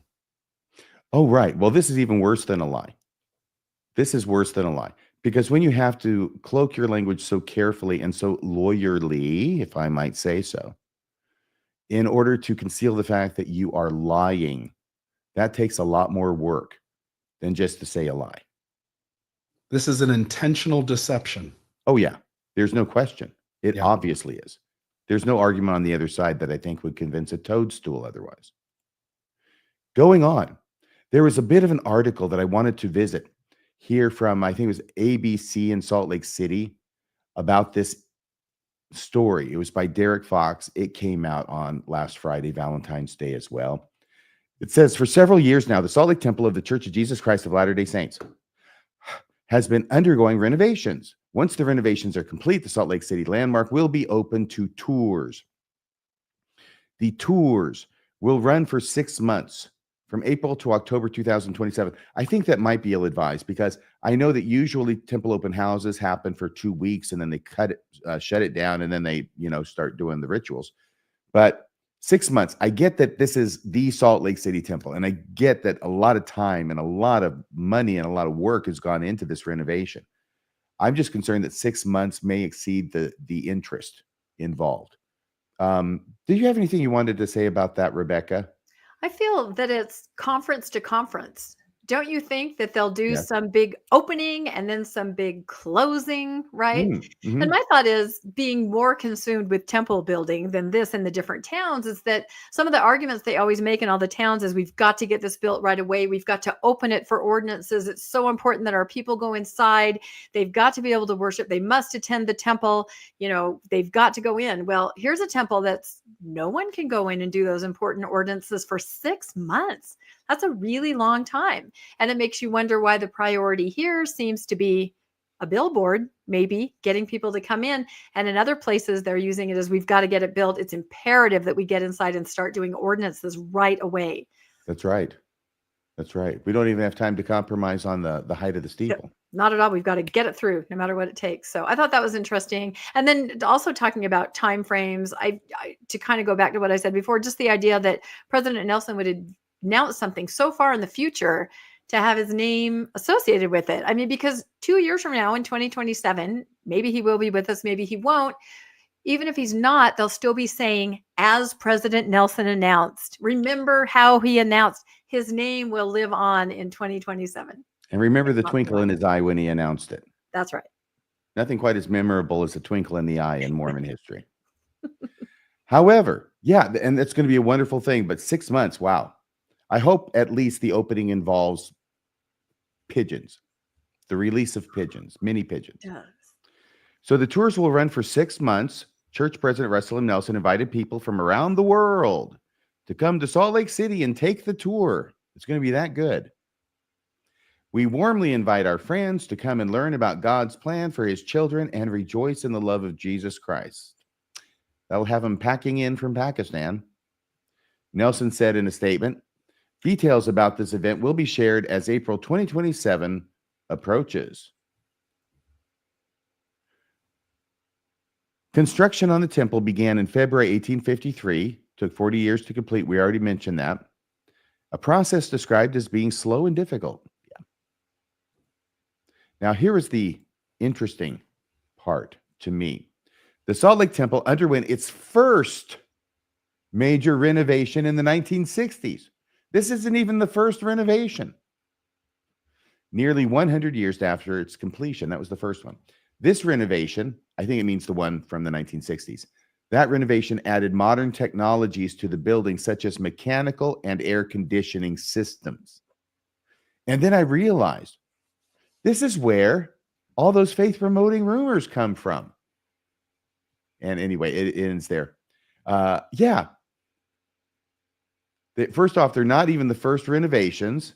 And second off, this is where all the faith-promoting rumors came from. Now, how many of you out there and you here have heard faith-promoting rumors regarding renovations on the Salt Lake Temple? Rebecca, were you raising your hand? I was raising my hand because I heard the faith-promoting elevator renovation so many times. Tell us about the faith-promoting elevator rumor involving the Salt Lake Temple. Well, you know, that Brigham Young could see the future. And he said, put these shafts in. And everyone's like, why? Trust me. And there it was for an elevator. Yeah, and it came time to put the elevators in, and damn, they fit right in the shafts that were created. And apparently they had a space up above the shaft, for the elevator to go up into partially. So it was just absolutely phenomenal, absolute proof. Who could do that? Only a prophet of God could do that. And he did it, and he committed into the granite, and the future proved him to be a prophet of God. It's a hell of a story. And you heard that many, many times. Did you also hear about the ductwork for the air conditioning? That they also had the places carved in or out of the concrete to place the ductwork, the granite, to place the ductwork. Oh yeah, ductwork, everything. The only problem is that it's not true. And that's really disappointing to find out, because it's so exciting as a Mormon to find out that your church is really true. And then it's kind of disappointing to find out that it's not. This really is just a faith crisis in microcosm, isn't it? LDS Living actually had an article about debunking the Salt Lake Temple elevator myth. Latter-day Saint legends, like RFM, we've all heard at least one of them in our lifetime. An incredible story that sounds almost too inspiring to be true because, well, it isn't. One that I've heard multiple times. I don't know, God and Jesus showing up to a kid in the grove of trees. That sounds almost too inspiring to be true. Because, well, it isn't. One that I've heard multiple times over the years has to do with the iconic Salt Lake Temple. It goes something like this. When Brigham Young was designing the Salt Lake Temple, he felt inspired to leave empty shafts in several places in the temple. Nobody knew why they were put there originally, but years later, temple engineers discovered that the shafts were exactly the size needed to install elevators in the temple. If there's anybody out there who hasn't heard this, who grew up as a Mormon, let us know. Number one, early forms of elevators have existed since the mid 1700s. Okay, that's a problem, right? Because the Salt Lake Temple was built after the mid 1700s. In fact, it was started in 1853, as we just learned, right? Went for 40 years to 1893. So that's when the Salt Lake Temple was built, at the end of the 1800s. But elevators have existed since the mid 1700s. I'm just going to jump to the second paragraph. The concept of an elevator grew and developed over the years until 1853, right? When a major breakthrough was made. Latter-day Saint historian Jeffrey Cannon explains the 1887 plans for the Salt Lake Temple are the first plans we see where there's even a shaft that could be considered an elevator shaft. Okay, so there aren't these shafts all throughout the temple, but here's the plans in 1887. These are the first set of plans that we have that we can see that there's a shaft. And he says the shaft is very clearly labeled elevator. The elevator company that installed it was the Otis Brothers and Company organization, right? Otis Elevators, the creator of the elevator.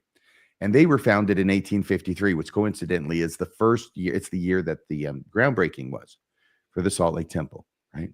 But it's going to be 40 years beyond that before it's completed. The same year that the temple began construction when Elijah Otis sold its first elevator. And number two, Truman O. Angel. Remember that great architect of Mormon history?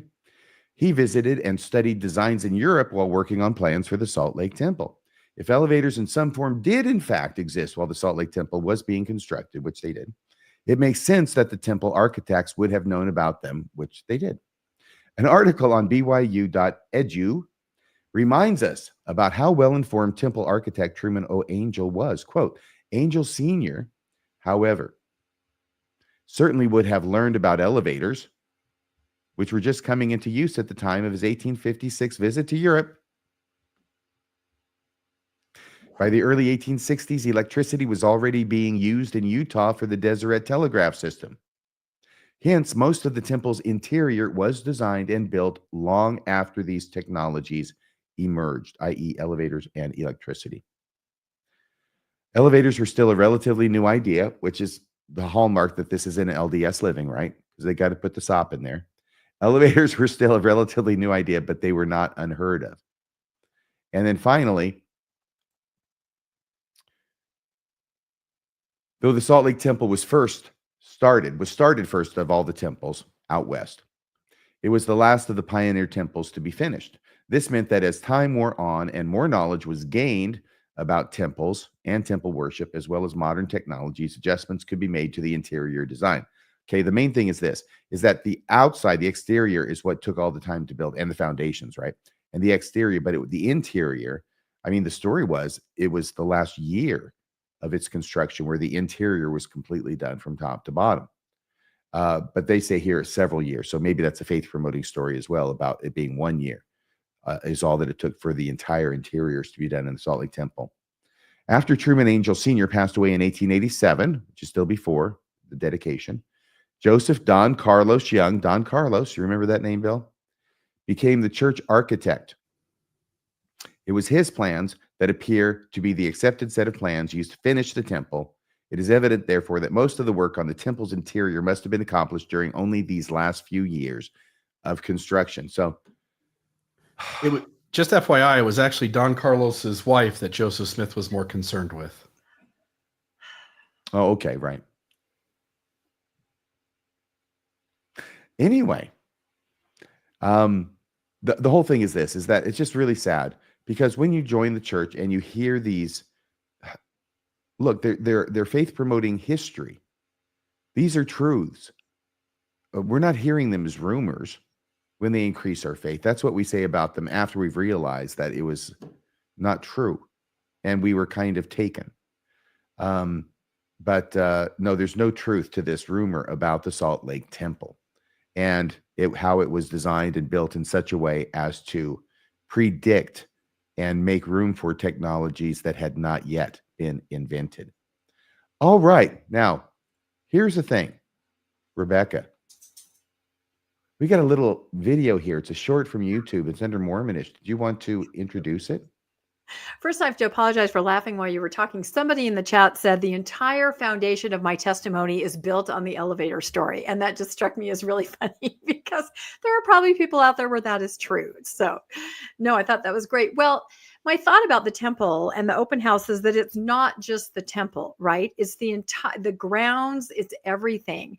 And we all know for years there have been, plans that have been leaked that it's going to be much more, lots of things going on there, right? Lots of attractions, lots of buildings. If you go there, if you're here in Utah, they've built 2 visitor centers, kind of smaller, in front of the temple, and one of them is a temple. Honestly, it looks like a temple on the inside. It's going to have all the rooms that are there, and even when the actual Salt Lake Temple is operational, they'll be able to take visitors in there, much like a temple open house, and show them. And it's a temple that can be dedicated if needed for overflow. And all of this comes from the survey that resulted in those leaked plans, because there was a user survey that was conducted, must have been probably 5 years ago, for people that had visited Temple Square and were leaving Temple Square.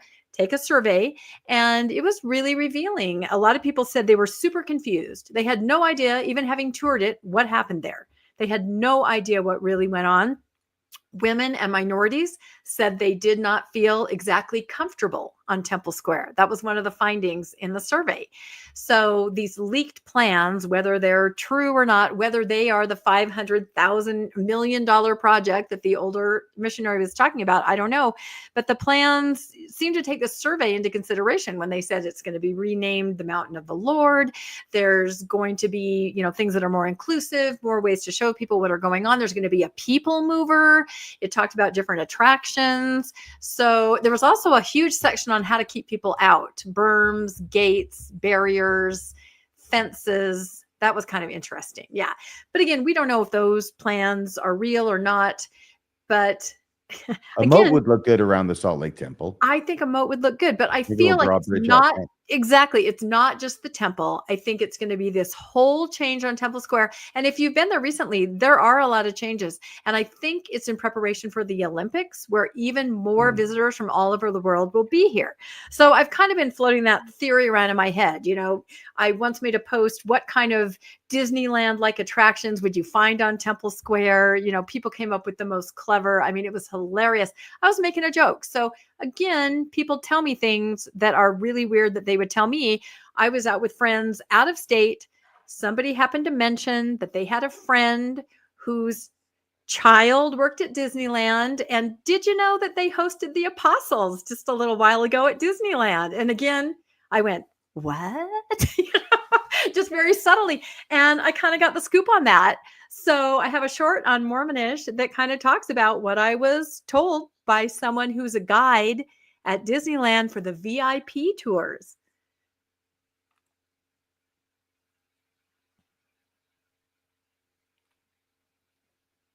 Temple Square, perhaps soon to be renamed Mountain of the Lord, has been undergoing an extensive overhaul over the past few years. The goal is to make the experience of visiting Temple Square more enjoyable and less confusing and creepy, a word used in a user survey from Temple Square. Leaked plans revealed a more user-friendly, exciting, and fun environment for the thousands of guests who attend Temple Square each year. So where do you go to find out how to put a little magic back into Temple Square? Disneyland, of course. Mormonish was made aware that several apostles of the LDS Church and female leaders took a whirlwind trip to Disneyland recently. We wonder if it was to study the happiest place on earth and perhaps bring a little peace back to Temple Square. The LDS Church leaders took the VIP tour, which costs between $450 to $900, with a 7-hour minimum. This is on top of a price of admission for each person. The LDS leaders were interested in how ticketing worked and other operational aspects of the theme park. I'm guessing they also loved meeting Mickey and the Disney princesses. Will the new Temple Square have a more theme park feel to it? Will there be a people mover like the leaked plans called for? And what new attractions might we expect? The possibilities are endless. Let me know in the comments. So again, they're asking about ticketing and just infrastructure and organization. So who knows? I mean, maybe there will be some big changes as far as how guests come in and things that happen. I have no idea. Could I mention something here that I think will tie into another story? I think it should be obvious why it is that they're talking about maybe calling this whole, I don't know, Mormon land area.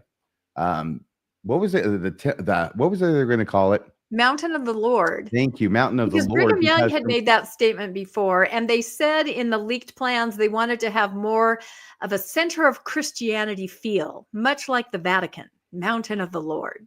Yeah, well, it's from Isaiah chapter 2, of course. Exactly. And this used to be de rigueur for Mormons to hear this about the Salt Lake Temple. I don't know if we hear it now as much as we used to hear it. But what it says here is, it shall come to pass in the last days that the mountain of the Lord's house shall be established in the top of the mountains. And guess what? Shall be exalted above the hills, and all nations shall flow into it. All nations shall flow into it. So I think that certain people are going to be seeing the Olympics and the renovation of the temple as the fulfillment of Isaiah chapter 2. And Jesus is just around the corner. Wow. It also may have to do with a new emphasis, perhaps, about not calling the temple anymore as much as calling it something else. Yeah, we are doing the segues. Just they're golden tonight, aren't they? Amazing. Except Is for this one I think I have a tiny little thing that I stuck in between about another temple. Dang it, not a good segue. It is about temples though. So okay. And then I think Bill is next after that. So, and I'm going to just paraphrase this very quick. It's really quick information about Heber that I just happened to Google today. We haven't heard about Heber for a while, Heber Temple. It's been out there for quite a while with nothing happening. There was an initial lawsuit about dark skies that, didn't have the funding anymore and kind of fell by the wayside. There's still one more lawsuit out there from residents. And we just learned today that it is going to possibly summary judgment. The people are requesting, the residents, that it be sent to summary judgment. So maybe RFM, you can very quickly tell us what that means. Instead of going to trial, going to summary judgment. And again, their whole case is it was irregular what happened. Instead of putting something up to, a vote, something was kind of overridden by the county commissioners. I won't go into it now, but what does summary judgment mean as opposed to these residents suing again the city of Heber and the church together over this temple? What it means is that they're saying to the judge that all the facts are agreed. We don't need a jury to decide the facts because we agree to all the facts. The parties agree to all the facts that are relevant. These are the facts. This is the law that applies. And based upon the facts that are agreed and the law that we think favors us, we should win. You should rule for us without the necessity of calling a jury. Okay. So just go straight to the judge, present everything everybody agrees, and then the judge makes a decision. So no trial. It just kind of happens more quickly. I've mentioned this elsewhere, but really quickly, there are two functions in a courtroom. I mean, there's lawyers, there's clerks, there's all sorts of things, but the two main functions having to do with determining a case is there is a trier of fact and there is I'll go over here, the trier of fact and the trier of the law. And what that means is there's a person or people who decide what the facts are and another person who decides what the law is. And the person who decides what the law is the judge. The person who decides what the facts are is the jury. And the judge cannot intrude into the jury's province any more than the jury can intrude into the judge's province. But of course, the way courtrooms are, it's easier for a judge to intrude this way than for a jury to intrude the other way. So that's all I'm saying. The jury has to figure out what the facts are. If the facts are truly agreed, and everybody agrees that they're agreed, and there's not one fact there that says, nope, you say the light was yellow, I say it was red. If there's any fact that's not agreed, that's relevant to the decision, it has to go to a jury because the jury is the one who decides what the facts are. Okay. And that makes sense. Yeah. This is another one of those crazy, dicey stories that has a lot of backstory. For example, the county commissioner, people that voted on it are standing right there next to President Nelson. I mean, so I can see what the residents are trying to say. Yeah.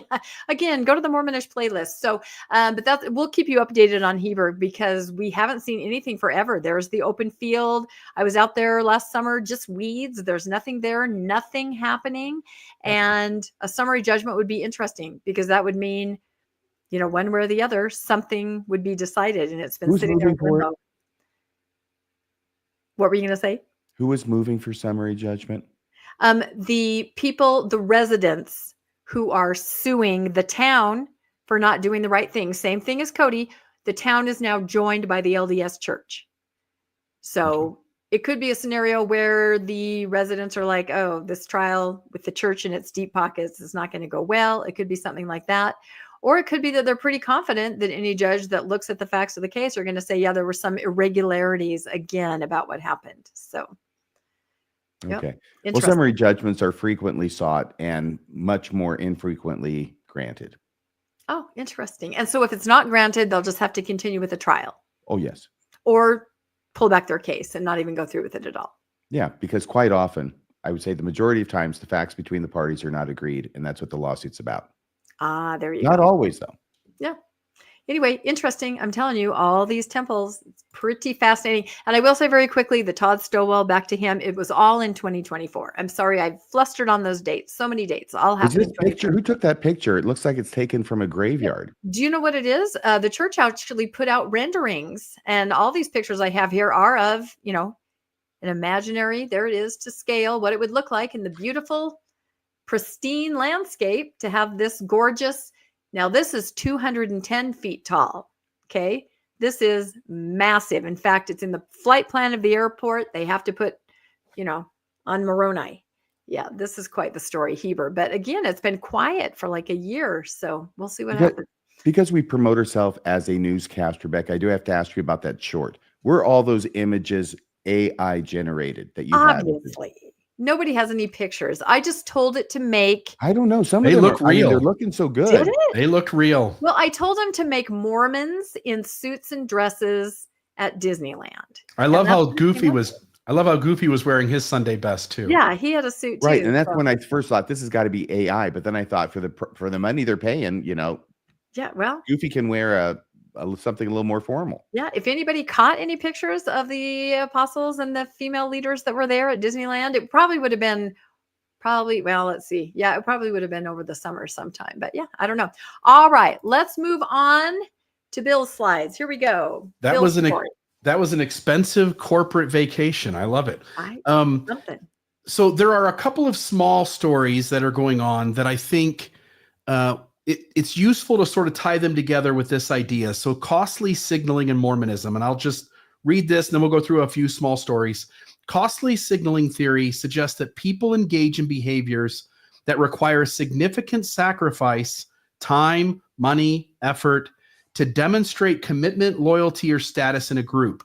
The idea is that only those who are truly dedicated will pay the cost, making the signal more credible. So Mormon examples are missionary service. Young men and women sacrifice 2 years of their lives, personal freedom, financial resources to serve missions. This high cost signals deep commitment to the church and strengthens their identity as faithful members. Tithing, paying 10% of one's income, regardless of financial strain, signals unwavering devotion. The sacrifice reinforces faith, proves worthiness for temple attendance, and publicly distinguishes true believers from those who are less committed. And if you pay tithing on your gross, you're more committed than those who pay it on your net. Or the surplus, right? These costly behaviors help maintain loyalty within the church while discouraging half-hearted participation. And it's a way for believers to signal to each other about who's faithful and who isn't. So one of the stories that came out this week, and I don't think the story is a big deal, ex-Mormon's OnlyFans star unveils secrets of magic underwear sex ritual, and she says the whole religion is a joke. And I just want to note a couple of quotes from what she says. A Mormon, and I'm not going to read that, but a Mormon OnlyFans creator has unraveled the secrets behind the religious undergarments known as magic underwear, which she claimed are so sacred that her in-laws allegedly burned theirs after she accidentally touched them while doing laundry. She unraveled the secret, did she? I'm all ears. Yeah, and I don't think the story's a big deal. There's just one point in the story I want to make, but yeah, you're all ears. They'll lie about this stuff because they're embarrassed. That's what she said, who goes by the name Space Ghost on social media. She declared in a series of X, or formerly known as Twitter, posts blowing up online. She said the whole religion is a joke. She continued. She said, I got married super young at age 22, and we lived with my Mormon mother-in-law and father-in-law for a bit because my husband had some debt we were paying off. The ex-penitent recalled.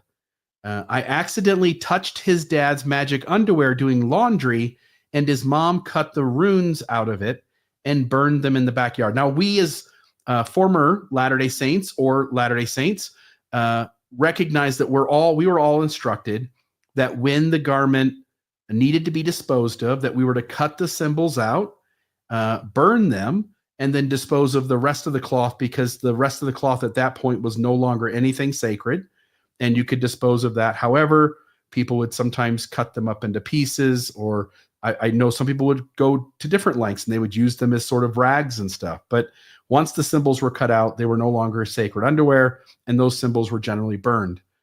I want to note, though, in this last paragraph, she says, one cool factoid about the magic underwear is that you're never supposed to take it off. The adult entertainer declared, this includes sex.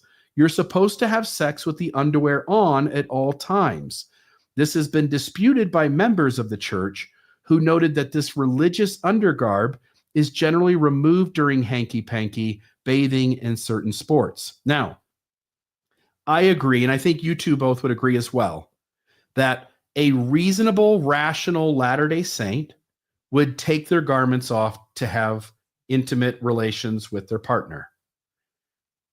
But the church does call for costly signaling. And I'm sorry, I do have a dog. It's in the other room. But I'll just note here. So in the General Handbook of Instruction, it says the garment should not be removed for activities that can reasonably be done while wearing the garment. It should not be modified to accommodate different styles of clothing, unless you modify the garment to accommodate different styles of clothing, right? But my point here is that the church is asking for costly signaling. They are telling the believing Mormon that you should err on the side of leaving it on rather than taking it off. And then in the church's newsroom of frequently asked questions, it says the fundamental principle ought to be to wear the garment and not to find occasions to remove it. When the garment must be removed, it should be restored as soon as possible. So no post-coital cuddling. Get right back to putting those on. I just want to note, it is reasonable with these two quotes to recognize that some Latter-day Saints would go to extreme measures to try to keep the garment on rather than look for reasons to take it off. And so while believers will go, oh, she's crazy, she doesn't know what she's talking about, we have all heard stories of people who have left their garments on for sex or have taken them off in part to be able to take a shower, but not completely removed them and taken them to the side, but hold on to them outside of the shower until they got done to put them back on. It is that kind of costly signaling that the church itself creates. So there's the first story. Anything you guys want to say about that one? I'll just note before I get your comments, when a faith encourages you to wear its underwear more often rather than less often, of course, Latter-day Saints, wanting to be the very best Mormons, will wear the faith's underwear in the strangest of circumstances when they in fact didn't have to. Any thoughts on that story before I move on? Just one thing. Can you go back to the slide with Space Ghost on it? Okay, that's long enough. Thanks. How did I know you were going to do that? So there was actually something I was going to say. So I'll go back. Mesmerized. I won't force you to do that. Here's the thing. This one line is very cleverly worded. I would say intelligently worded. And I'll read it again. I accidentally touched his dad's magic underwear doing laundry, and his mom cut the runes out of it and burned them in the backyard. The intelligence behind the writing of that is that it implies causation without stating it. Yeah, and it is not unreasonable for us to grasp that if the parents saw her as immoral, and in a Mormon context, that's about as close to it as you get. it makes perfect sense that they would then destroy the garment. That's naturally follows sort of in the logic of LDS theology around what the garment is and how it should be taken care of. Yeah. Well, she managed to word it exactly in order to not say that the one was caused by the other. And I think she did that intentionally. I'm going to give her the credit of knowing what she was doing there. Yeah. Rebecca, any thoughts on this story? Yeah, she seems like a brilliant person. So yes, I agree with you, RFM. I think I was laughing when you talked about the rags because my parents did that too. And I just think it's so funny, the most sacred thing. And yet there are so many aspects to wearing them in the wrong circumstance that make them laughable and not sacred. I remember meeting someone, a friend of a family member said, let's go to this person's house. This person was wearing a swimsuit. Underneath it was a one-piece garment, and she was riding an exercise bike. Hi, come in. I'm just doing my workout. She doesn't want to take her garments off. But how absurd, and probably the least sacred thing I've ever seen, Yes. right? But she was trying very hard to keep her covenant and wear them, put the swimsuit on over it, ride the exercise bike. So, same kind of thing of cutting out the marks and making rags. I don't know. Yeah. It's really bad when the garment bottoms get caught in the spokes. That is a problem. And I will say, I believe that probably having sex with garments on, the one piece, that was the way everybody could do that. Without the one piece, it's a little more difficult. But the one piece, that was the thing. Anybody of a certain age knows exactly what I'm talking about. Probably saw their parents wandering around in those, right? During their entire childhood. Let me go to the next story. So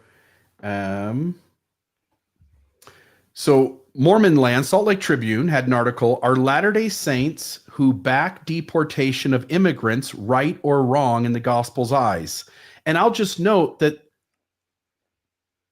Christianity in general and Mormonism as a sect within Christianity has plenty of scriptures that allows you to do either side of this. And so, for example, Article of Faith, number 12, I think, is we believe in being subject to kings, presidents, rulers, and magistrates in obeying and honoring and sustaining the law. So if you're a Latter-day Saint and you want to find reason to back your belief that anyone in this country who's here illegally should be deported, and it doesn't matter how harsh that is to them, following the law is crucial, then you've got reason to go that direction.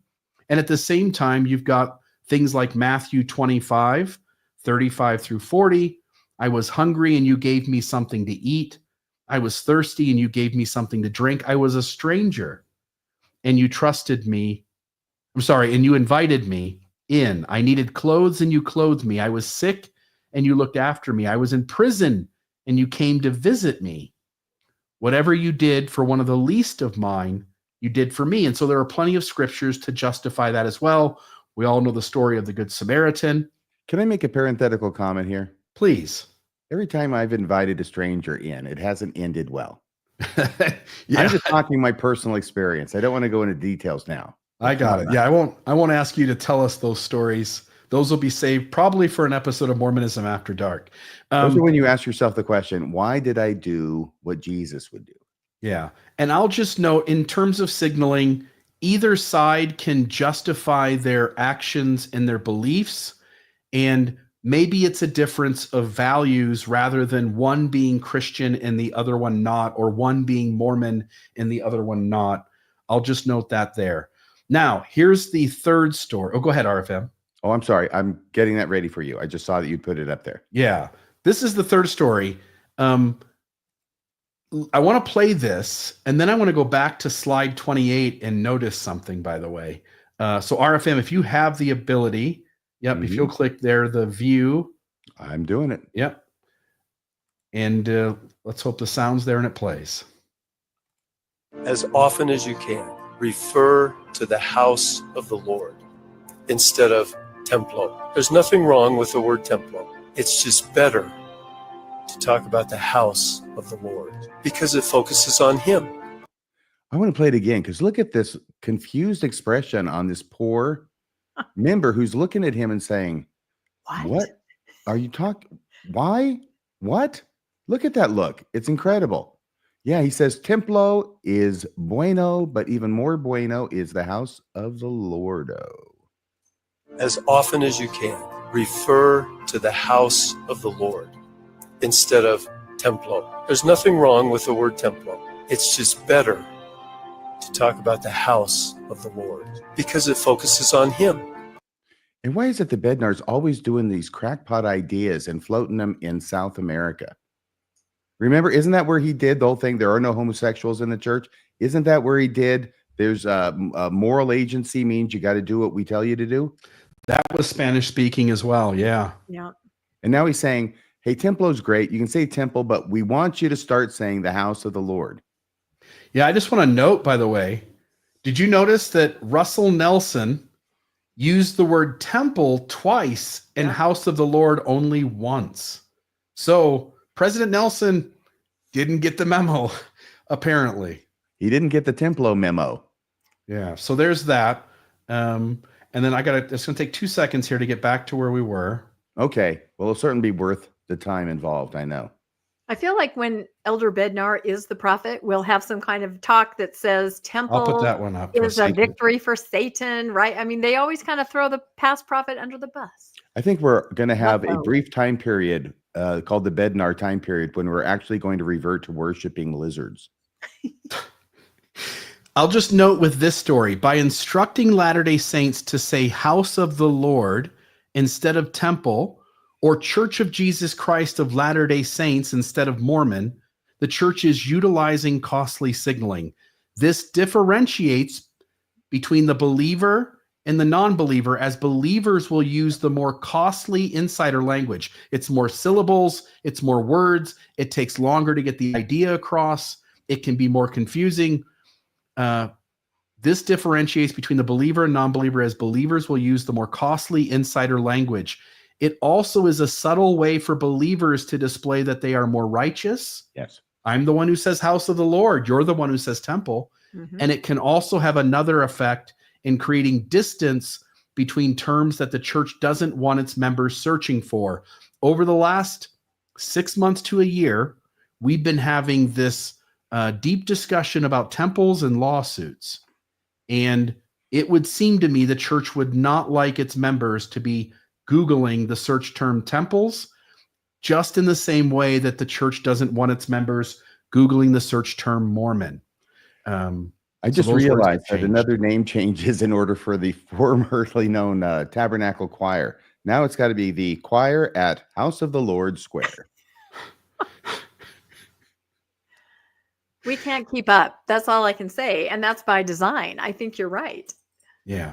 Somebody isn't seeing around corners there, are they? The House of the Lord Square. All right, here we go. And then last one, I believe this is the last story, if I'm not mistaken. This Little Light of Mine and Other Hymns Added to the Church of Jesus Christ hymn book. I wanted to get your thoughts, Rebecca, because you mentioned that this sort of stood out to you. But I just want to note, on the left-hand side, you'll see the new hymns that have been added. And the one that the article makes mention of, This Little Light of Mine, Deseret News is wanting the believing member reading the Deseret News to see that this hymn stands out above all the others. And I'll just note, when you go on to see this hymn, this is an African-American spiritual. And this seems, on some level, Jana Reese has pointed this out when we covered the new hymns in the works and when the first set of them got released. But there seems to be signaling here that the church is getting out of the mindset of white, European, sort of a Mormon standard hymn book, and is beginning to find ways to be inclusive of different cultures. And we already have talked about in recent weeks about the changes in the instruments that are permitted to be played in various places. The church does seem to be changing, and at least in part, I'll get your thoughts on it because maybe there's a negative here, but at least in part, I want to say kudos to the church for finally sort of getting off your high horse about what is an appropriate hymn and what is appropriate instruments, and beginning to at least ask questions about what might be a better way to accommodate a worldwide faith and to not disparage people of other cultures. Your thoughts on this story? It's a great song. It's a great song. It's a catchy tune. I remember back in 94 or 95, I got this watch. It was one of these rubber watches, and you could push a button on the side and it would light up the face. And the commercial jingle was, "This little light of mine, I'm going to let it shine." My question is whether the church is going to be able to do it at a tempo sufficient to keep it interesting. That's it. No, that's it. And actually, this is interesting. So it's also a civil rights anthem. You know, it's a Christian Bible school song, became a civil rights anthem. That's why it has that connotation. It later, after the fact, after being a Christian Bible school song, it became a civil rights anthem.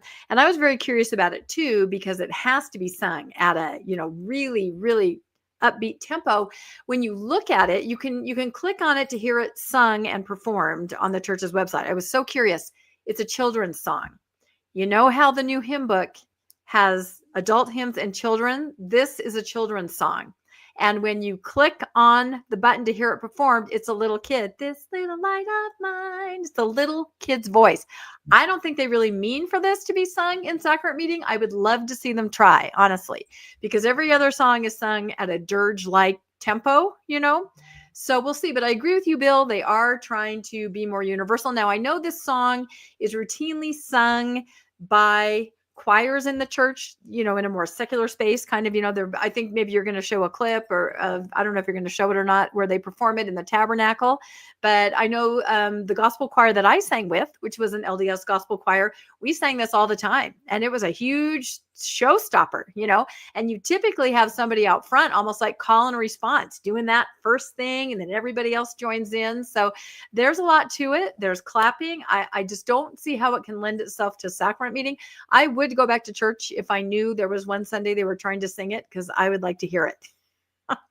So if it's a children's song, does that make it automatically okay for sacrament meeting too? Yeah. All the songs are together in the same book, but I think it just says children on it. If you look it up, and when you click the little button, it's a child's voice that's singing it.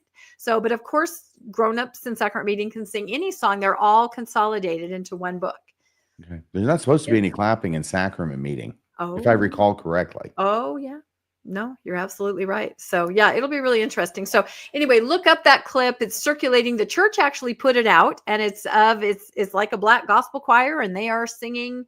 They're singing it in the tabernacle space or the conference center. So are they singing it quickly or slowly? Quickly. That's the thing. And they've got the guy out front, with the call and response kind of thing.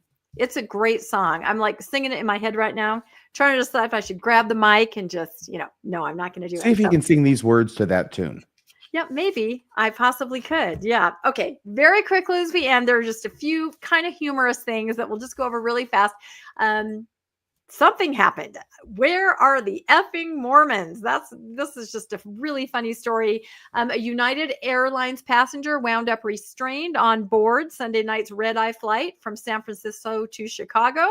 A big dude kept coming down the aisle toward the front of the plane, got into a heated confrontation with the crew, according to some passengers. The reason this is relevant to us is because he kept saying, "Where are the Mormons?" And if you went on Reddit and saw what he actually said, it's "Where are the effing Mormons?" So it just isn't clear if he's looking for Mormons because he wants to know more, or if he is afraid that there are Mormons on board. I reached out to some missionary contacts in San Francisco. They said they thought it might have been one of their investigators that was trying to find them. I have no idea. Well, maybe he was a Chiefs fan who just found out that the coach is a Mormon after they got shellacked. That is very possible. But, as happens on flights, crew tried to subdue him. Some of the passengers had to get involved and hold him down, and they diverted to Denver, whereas people on the flight were saying, well, just divert to Salt Lake. That's where they are, if that's where he wants to be. So I don't know if we'll ever hear the end of that story, but we always talk about being in a Mormon moment, more and more stories about Mormonism. Here's one from midair. Where are the effing Mormons? It's a question. Yeah, I miss the people in midair claiming that there's a shape-shifting lizard person sitting next to them, when actually it's just one of the apostles. I watched that video. I feel like I kind of believe that. Yeah, we should talk to Carrie Schurtz about that, right? There was an Elder Bednar incident. If you check the manifest against the date. In a hoodie. In the airline. All right. Really quick media coming up. Oh my gosh, RFM, you know that this is our favorite movie. Remember one of the very first newscasts we ever did? We spent like 2 hours just going Yes, on and we on about did. this. Yeah, it was great. Much to the delight of everyone around, I think. Anyway, The Oath. It's a movie about Moroni and his Lamanite love interest on the run. It is now on Stars. If you missed it in the theater and you have Stars, You get a get some second chance? popcorn. What? You get a second chance to see this? You get a second chance. You can gather the family around and you can watch Moroni on the run. He is carrying those golden plates. They weigh like 350 pounds. He just tosses them over his shoulder like a purse. It's incredible. And he has a love interest, this wonderful Lamanite character. So anyway, on Stars, the other thing that's coming up on the 27th of February, Hulu series, docudrama, Ruby Frank. I watched the trailer to this. Go out and watch it. It's really, I know it's hard to watch, but I think this is going to get this in front of people even more. So it's called The Devil in the Family, and it's the Ruby Franke story on Hulu. So, okay, since it was Valentine's Day, for our very last thing as we end here, there were some amazing Valentines out there in the Mormon sphere.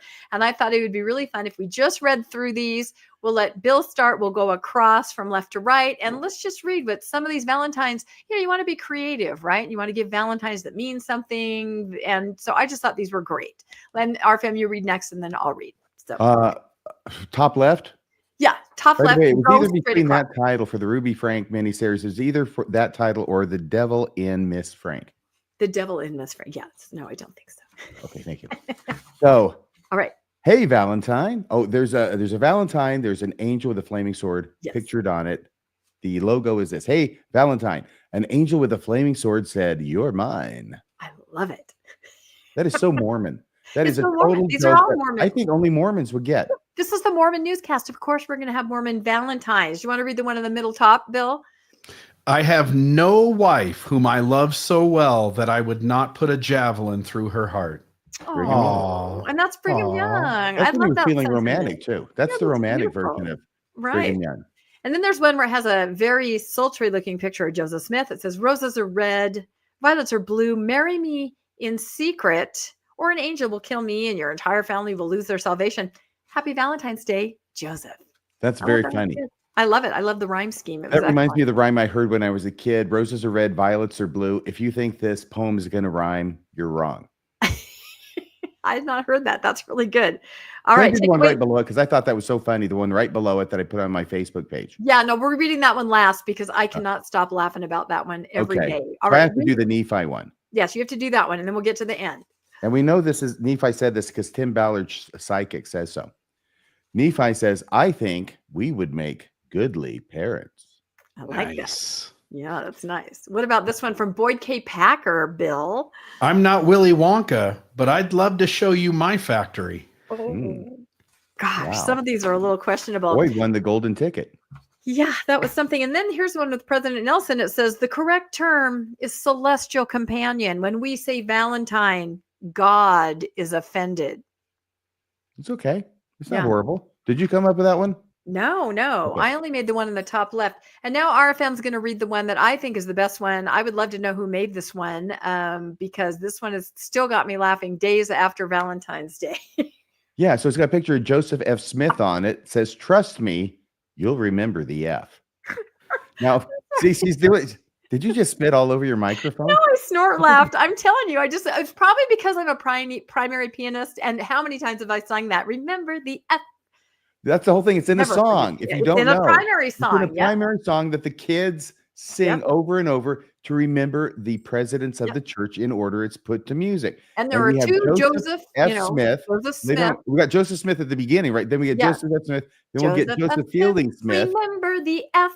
That's how you remember Joseph F. Smith and not Joseph Fielding Smith, even though it really is Fielding, but we just have the middle initial, right? Yep. That's so funny. Trust me, just making me you'll laugh. remember the F. Yeah, I can't help it. All right, enough levity. Here we go. I think we're at the end. Very quickly on the radar, Bill and RFM, what's coming up with you guys? Well, on Wednesday, Mormonism After Dark, 6:20 p.m. Mountain Time, we're going to have a special guest on who many of you know by the name Cultural Hall. And we're going to talk about some of the escapades he's been having, the people he's been pissing off, and the names he's been taking. That's going to be good. He's stirring the pot in a big way. Yes, he is. And I always appreciate a stirrer. Yep, a pot stirrer. Something stirrer. And then you're still having Mormonism After Dark. We'll be back to Friday night then? It will. What do you think, Bill? Friday it is?